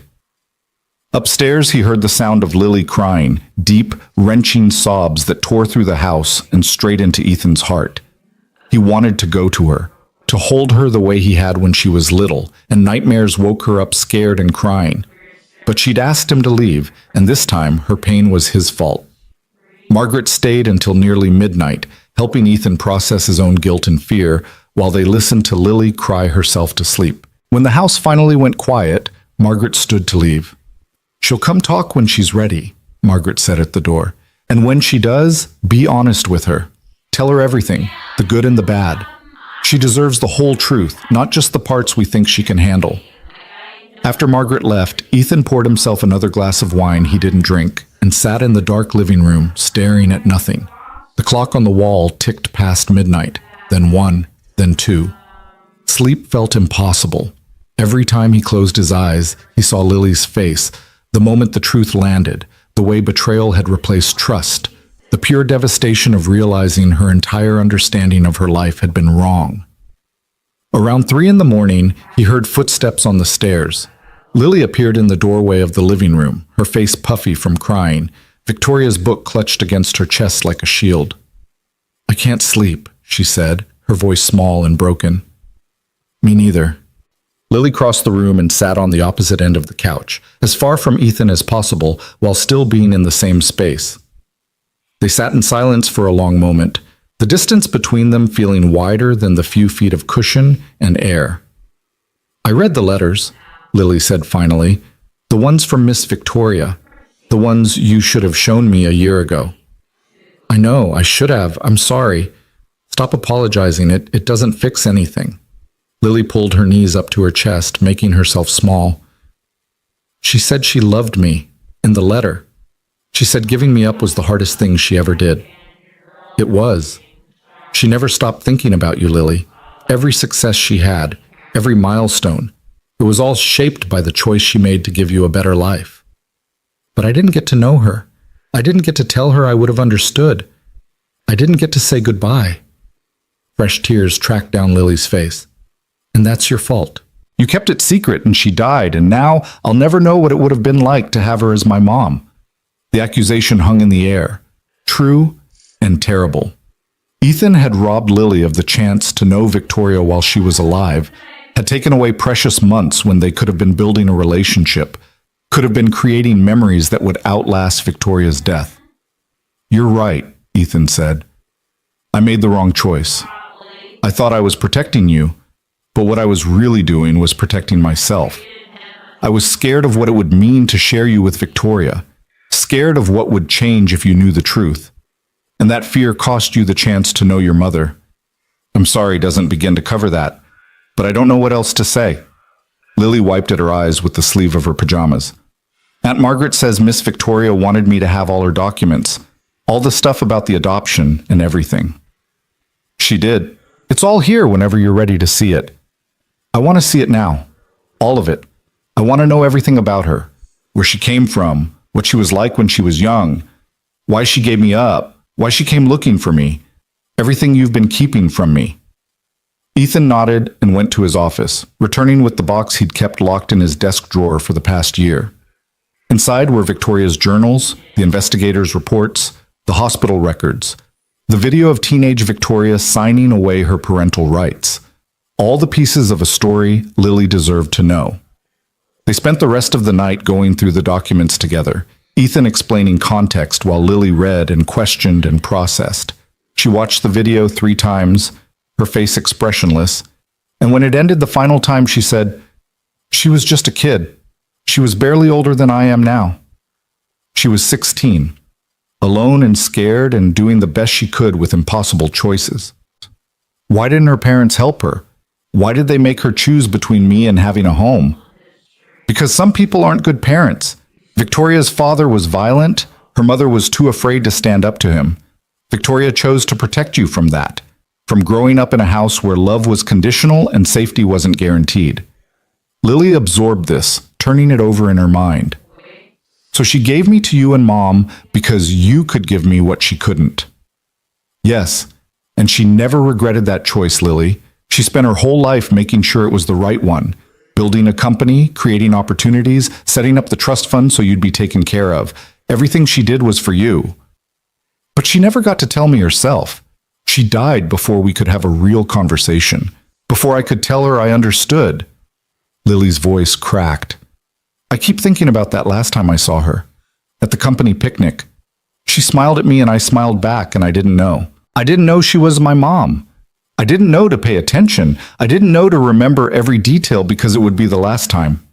Ethan moved closer, and this time Lily didn't pull away. He wrapped his arm around her shoulders and pulled her against his side, feeling her tears soak through his shirt. She knew you didn't know, Ethan said, and she was okay with that. She wasn't looking for recognition or gratitude or anything except the knowledge that you were happy and safe. That was enough for her. They sat like that as the sky outside slowly lightened with dawn, father and daughter processing a truth that changed everything while somehow changing nothing at all. Lily was still his daughter. He was still her father. But now there was a ghost in the house, Victoria's presence filling the spaces between them, her love evident in every choice she'd made and every sacrifice she'd accepted. I'm still mad at you, Lily said eventually, for waiting so long, for keeping it secret. I know, you have every right to be. But I understand why you did it. Kind of. You were trying to protect me.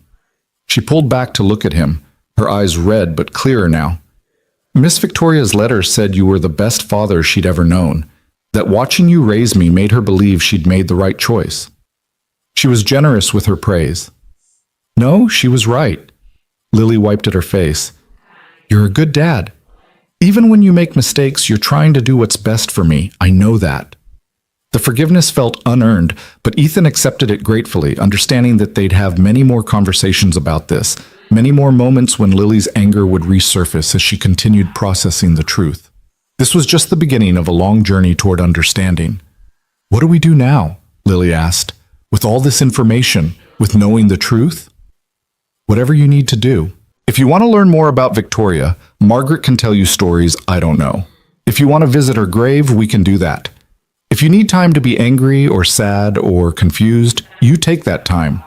There's no right way to grieve someone you never got to really know.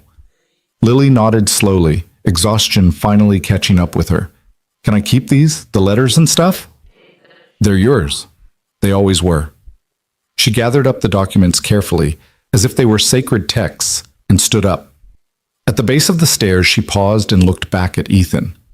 Dad, do you think Miss Victoria knew, before she died, that I loved her too?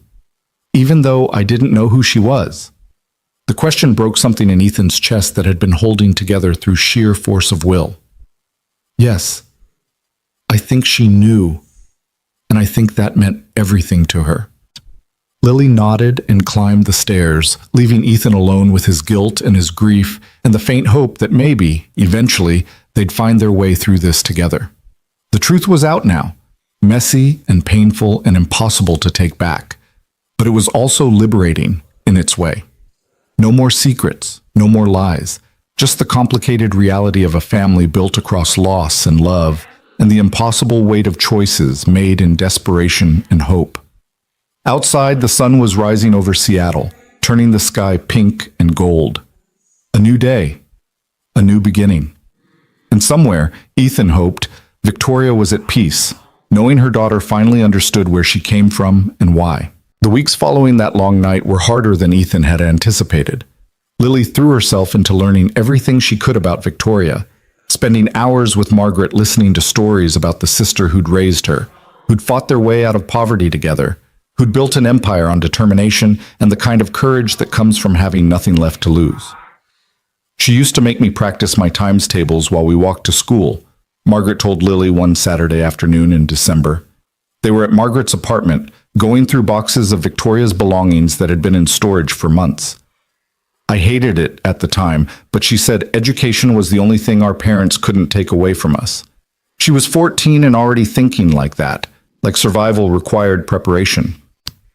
Lily handled each item with reverence. Victoria's high school yearbook, her college acceptance letters, early business plans scrawled on legal pads in handwriting that grew more confident with each page. There were photos, too, showing Victoria's transformation from a scared teenager to a powerful CEO, though the photos from her 16th year were conspicuously absent. That was the year Victoria had disappeared from family photos, the year she'd been pregnant and alone and making choices that would echo across decades. What was she like after she gave me up? Lily asked, her voice small. Was she sad? Margaret's expression clouded. She was functional. That's the best way I can describe it. She went back to school, graduated early, got scholarships to college, but there was something missing in her, like a light that had gone out and never quite came back on. She threw herself into success because I think the alternative was falling apart completely. She never talked about me. Never. Not until 6 months before she died, when she told me she'd hired an investigator. Even then, she wouldn't tell me why at first. I had to piece it together from things she said when she thought I wasn't paying attention. Margaret pulled out another photo. Victoria, at 25, standing in front of a tiny office space with a hand-painted sign reading, Hail Technologies. Every April 15th, she'd take the day off work. She never explained why, but I knew. It was your birthday. She spent those days alone, and I learned not to call her. She needed that time to grieve in private. Lily stared at the photo, tracing her finger over Victoria's face. I wish I could have met her, the real her, not just the boss who was nice to me a few times. You did meet her. Maybe not in the way you deserved, but you met her. And she saw you, Lily. She saw exactly who you were, and it made her so proud. At home, Ethan watched his daughter process her grief in waves. Some days she was angry, at him for keeping secrets, at Victoria for dying before they could have a real relationship, at the universe for the cruel timing that had kept them apart. Other days she was just sad, moving through the house like a ghost, clutching Victoria's letters and reading them over and over as if repetition might reveal something new. School became complicated. Lily's teachers noticed the change in her, the distraction, the grief that she carried like a visible weight. Ethan met with her guidance counselor, a kind woman named Dr. Patricia Reeves, who'd helped Lily through Sarah's death 4 years earlier. Loss is harder the second time, Dr. Reeves explained during their meeting. The first time, Lily was young enough that she could process Sarah's death with the resilience of childhood. But now she's older, more aware of permanence, and this loss is complicated by the revelation of who Victoria was. She's not just grieving a person, she's grieving a relationship that never got to exist. How do I help her through this? Ethan asked. You listen. You validate her feelings, even the messy ones. You don't try to fix it or rush her through it. Grief takes as long as it takes. Dr. Reeves paused. And you might consider grief counseling for both of you. Processing this kind of complicated loss benefits from professional support. Ethan took her advice. He found a therapist who specialized in adoption and family trauma, a woman named Dr. Sarah Chen, who had a quiet office in Ballard and an ability to make even the most difficult conversations feel manageable. Lily was resistant at first, but after her second session, something shifted. Dr. Chen says it's okay to be angry at Miss Victoria, Lily told Ethan one evening after therapy. She says sometimes we get mad at people we love because we're really mad at circumstances we can't control. Like being mad at Miss Victoria for dying is easier than being mad at her heart condition or at fate or whatever. Made it so she couldn't tell me the truth before it was too late. That's very wise, Ethan said. She also says you probably feel guilty for keeping the secret, and that guilt is making you too careful with me. Like you're afraid if you do one more thing wrong, I'll stop loving you. Lily looked at him with those dark, perceptive eyes. Is that true? Ethan felt exposed, seen in a way that was uncomfortable but necessary. Yes. I'm terrified of losing you, of you deciding I'm not worth forgiving. Dad, you can't lose me. You're my father. That doesn't change because I found out Victoria was my birth mother. She gave birth to me, but you raised me. Both things are true, and neither one cancels out the other.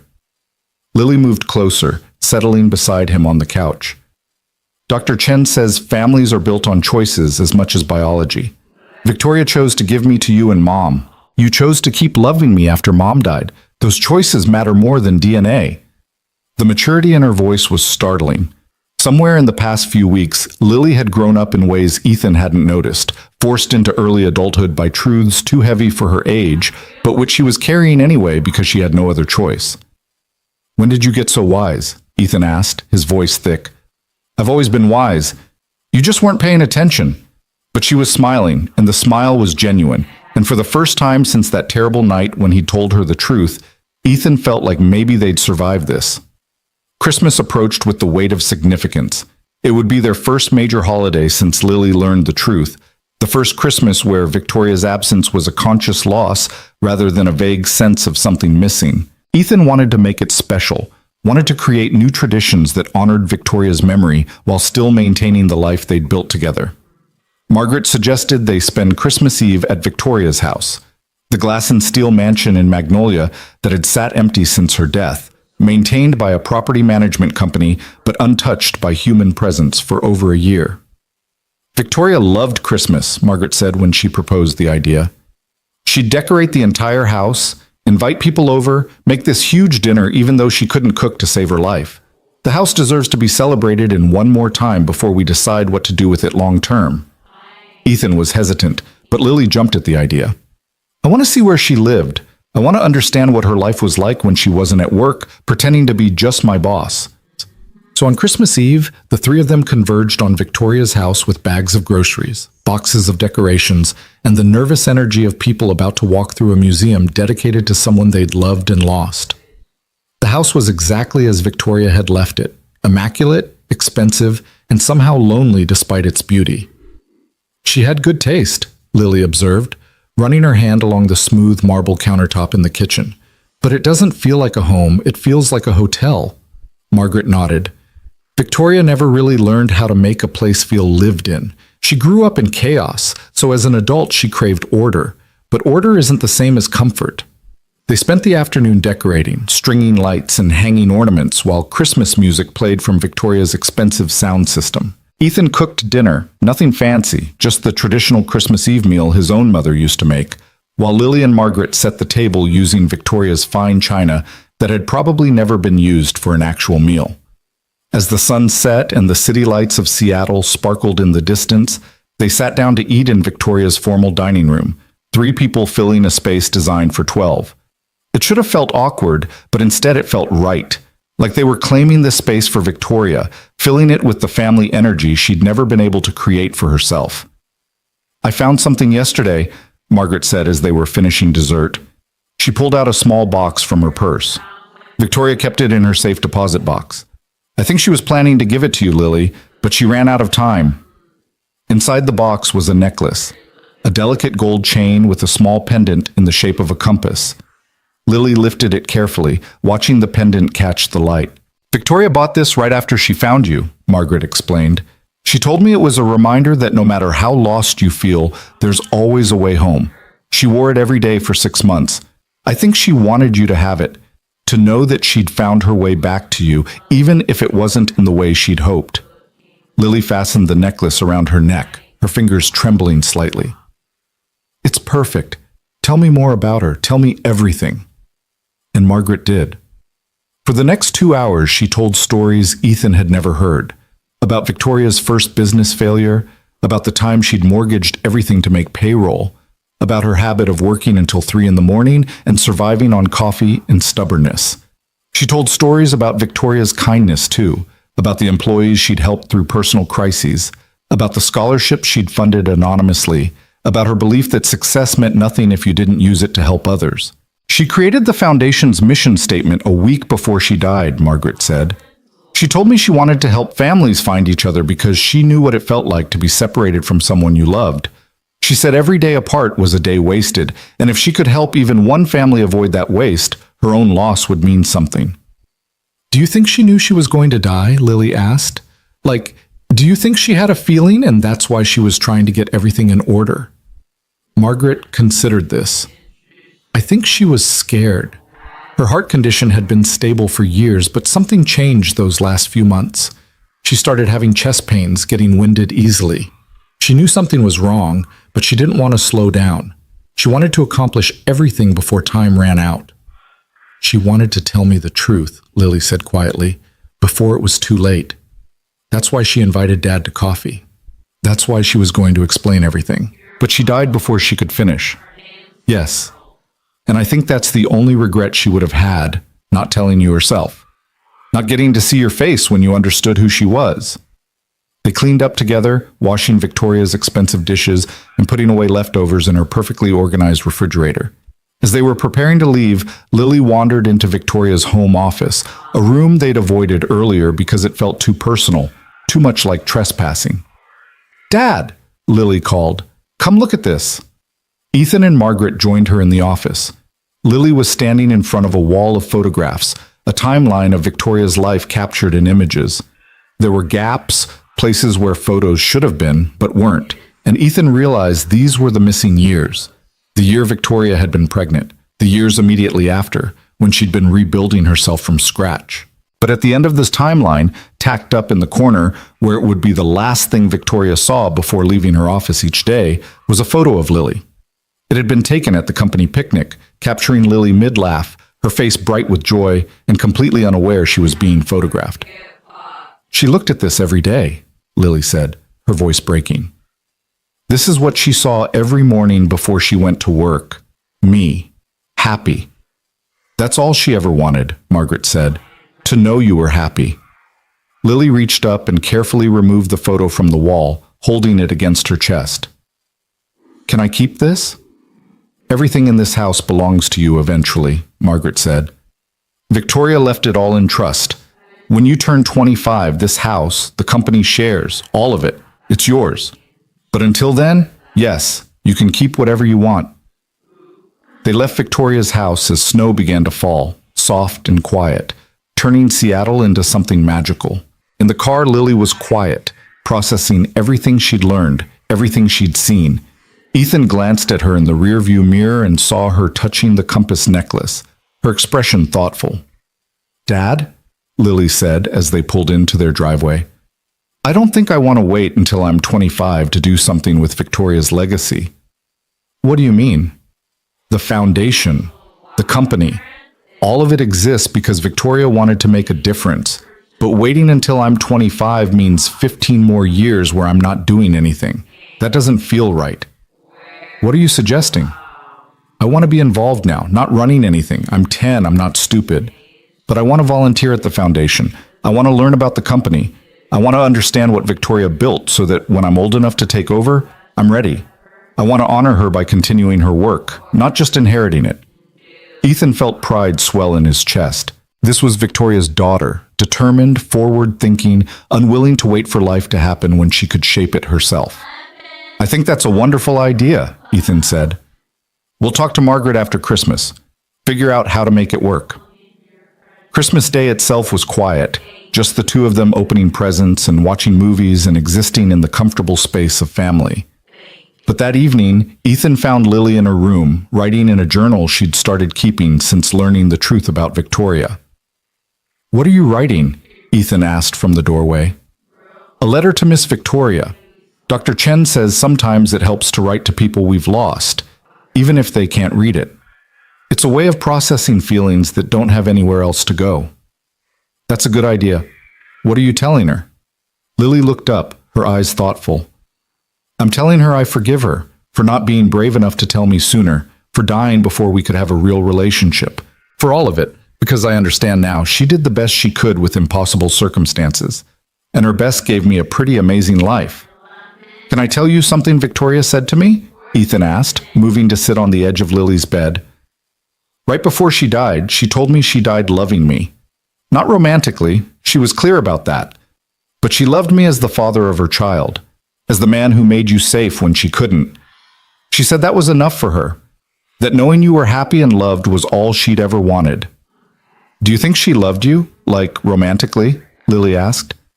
"That question she asked about your bed, that sounds like she was interested." Ethan considered how to answer honestly without overwhelming his daughter with adult complications. "I think Victoria was trying to figure out if there was space in our lives for her. Not as a romantic partner necessarily, but as someone who could be part of our family. She was testing the waters, trying to understand what was possible. Would you have dated her if she'd lived? I don't know. Maybe. She was an incredible woman, and there was definitely something between us. But the situation was so complicated. She was my boss, she was your birth mother. There were so many ways it could have gone wrong. I think we would have had to figure it out slowly, carefully. I think she would have been good for you. You work too much and you never date, and you're going to end up lonely when I go to college." Lily smiled slightly. "Miss Victoria would have made you slow down, would have made you remember you're a person, not just a dad. Being your dad is the best thing I've ever been." "I know, but you can be other things too. Mom would have wanted that. I think Miss Victoria wanted it too." They sat together in comfortable silence, father and daughter processing grief and love and the complicated reality of family built across biology and choice. Outside, the snow continued to fall, blanketing Seattle in white and turning the world quiet and new. The months that followed became a study in healing. Lily started volunteering at the foundation every Saturday, helping Margaret with filing and data entry and learning about the work of reuniting families. She met birth parents searching for children, children searching for parents, siblings separated by adoption or foster care trying to find their way back to each other. Each story deepened her understanding of what Victoria had done, why she'd built this organization, how love could exist across distance and time and impossible circumstances. At school, Lily started a project about adoption and family structure, interviewing other adopted kids and researching the history of adoption law in America. Her teacher was impressed enough to enter the project in a state competition, where it won second place in recognition from the State Education Board. "Miss Victoria would be so proud of you," Margaret told Lily at the award ceremony. "Using your platform to educate others about adoption, that's exactly the kind of thing she would have done." Hale Technologies continued to thrive under Ethan's leadership. He'd grown into the role, learning to trust his instincts and make decisions that balanced profit with principle. The board confirmed him as permanent CEO 18 months after Victoria's death, acknowledging that his leadership had not only maintained Victoria's vision, but expanded it in ways that honored her legacy. "You've done something remarkable here," Jennifer told him during the board meeting where the decision was announced. "You've taken Victoria's company and made it better without losing what made it special in the first place. That's rare." On what would have been Victoria's 43rd birthday, 2 years after her death, Ethan, Lily, and Margaret gathered at Victoria's grave. It was the first time Lily had visited since learning the truth, and she'd been nervous about what to say, how to honor a woman she'd barely known, but who'd shaped her entire existence. The headstone was simple, elegant, exactly what Victoria would have wanted. Victoria Hale, 1984 to 2025, founder, visionary, mother. Margaret had insisted on adding that last word over the objections of distant relatives who hadn't known about Lily. She was a mother, Margaret had said firmly. That's not a race just because it was complicated. Lily knelt and placed a bouquet of sunflowers against the headstone. Victoria's favorite flower, according to Margaret. "Hi, Miss Victoria," she said softly. "I'm sorry I didn't know you were my mom when you were alive, but I know now, and I want you to know that I'm okay, more than okay. Dad's taking good care of me, and Aunt Margaret tells me stories about you all the time, and I'm learning about the company and the foundation. I'm going to make you proud. I promise." She pulled out the compass necklace she wore every day now and held it up. "Thank you for this. Thank you for everything, really. For giving me to a family who could love me right. For building something that will help other families find each other. For leaving letters so I could understand. I wish I could have known you better, but I understand why that wasn't possible. And I forgive you. For all of it." Ethan watched his daughter say goodbye to the mother she'd never really known and felt something in his chest ease, the guilt, the fear, the constant worry that he'd failed both Victoria and Lily by keeping secrets. They'd survived the truth, they'd processed the grief, and they'd come out the other side changed but intact. That evening, Margaret came over for dinner, bringing a box she'd been holding on to for months. Victoria left video messages, she said as they settled in the living room after eating. She recorded them about a week before she died. One for you, Ethan, one for me, and one for Lily. "I've been waiting until I thought Lily was ready to see it." "I'm ready," Lily said immediately. "I want to see it." Margaret pulled out a laptop and queued up the video. For a moment, nothing happened. Then Victoria's face filled the screen and suddenly she was there, alive, present, speaking directly to them from beyond the grave. "Hi, Lily," Victoria said, her voice soft and full of emotion. "If you're watching this, it means I'm gone, and I'm so sorry. I wanted to tell you the truth in person. I wanted to sit across from you and explain everything and give you the chance to ask questions and be angry and process it all while I was there to help. But life doesn't always give us what we want." She paused, seeming to gather herself. "I need you to know that giving you up was not a rejection. It was love in its purest form. I was 16 years old, alone, and terrified. I could have chosen differently, could have tried to keep you despite having no resources, no support, no plan. But that would have been selfish. That would have been choosing my needs over yours. So I made the hardest choice I've ever made. I gave you to parents who could love you the way you deserved, completely, without reservation, without the burden of my trauma, and poverty, and fear. And then I spent 25 years hoping I'd made the right choice, hoping you were happy, hoping you'd never wonder if you were wanted." Victoria's eyes were bright with unshed tears. "You were wanted, Lily. God, you were so wanted. But sometimes love means letting go. Sometimes the most powerful thing a parent can do is recognize they're not what their child needs and choose differently. I found you 6 months ago, and it felt like the universe giving me a second chance. Not to reclaim you, that ship had sailed, but to witness the incredible person you'd become. And you are incredible, Lily. You're smart and kind and curious and brave. You're everything I hoped you'd be and more. Your father, Ethan, is a good man, the best man I've ever known. He raised you with love and patience and grace, and watching him be your father healed something in me I didn't know was broken. He gave you the childhood I couldn't, and I'll be forever grateful to him for that." Victoria took a shaky breath. "I don't know how long I have left. The doctors are worried, and I'm worried, and there's so much I want to tell you, but I don't know if I'll get the chance. So I'm recording this, hoping that if I run out of time, you'll at least get to hear my voice telling you these truths. You come from survivors, Lily. Your biological father was nobody important, but I'm a fighter. I clawed my way out of poverty and violence and built something meaningful because the alternative was giving up, and giving up has never been an option for me. That strength is in you. I see it in the way you ask questions and stand up for yourself and refuse to accept easy answers. You're a survivor too. I've set up the trust fund and the company inheritance because I want you to have choices. I want you to go to any college you want, pursue any dream you have, live without the financial fear that shaped my entire youth. But more than money, I want you to have purpose. I want you to use what I've built to make the world better, to help people the way I wish someone had helped me. And Lily? Victoria leaned closer to the camera, her expression intense. Don't let anyone tell you that biology determines destiny. You are not defined by where you came from. You're defined by the choices you make, the kindness you show, the courage you demonstrate. I gave you life, but Ethan gave you everything else that matters. Both things are true. Both things are important. I love you. I've loved you since before you were born. I loved you when I signed the papers. I loved you through 25 years of wondering and hoping. And I loved you when I finally found you, even though I could never claim you as mine. That love doesn't require acknowledgement to be real. It just is. Live a beautiful life, Lily. Make it count. And know that somewhere, your mother is proud of you. Both of your mothers. We both wanted the best for you. We both loved you in the ways we knew how. The video ended. The three of them sat in silence, tears streaming down their faces, processing the gift Victoria had left them. Her voice, her truth, her love made tangible through technology and foresight. She knew, Lily whispered. She knew she was going to die, and she made sure I'd still get to hear her say she loved me. That was Victoria, Margaret said.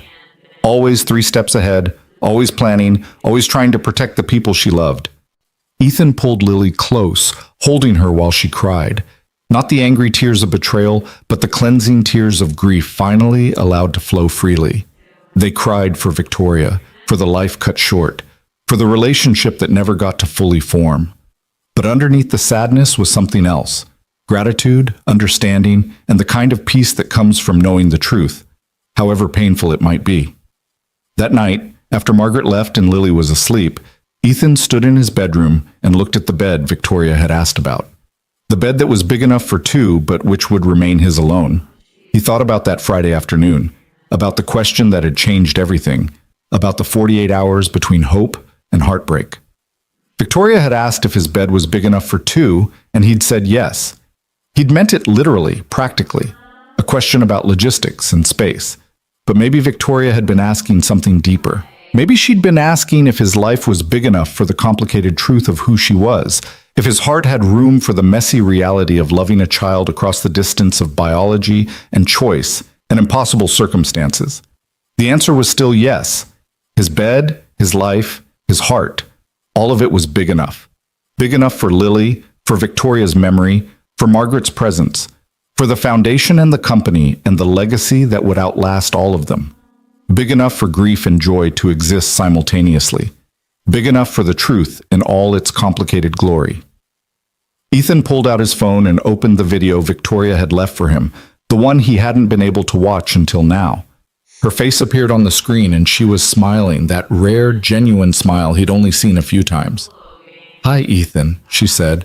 "Thank you for everything, for raising our daughter, for honoring my wishes, for being brave enough to carry the weight of these secrets until the right moment.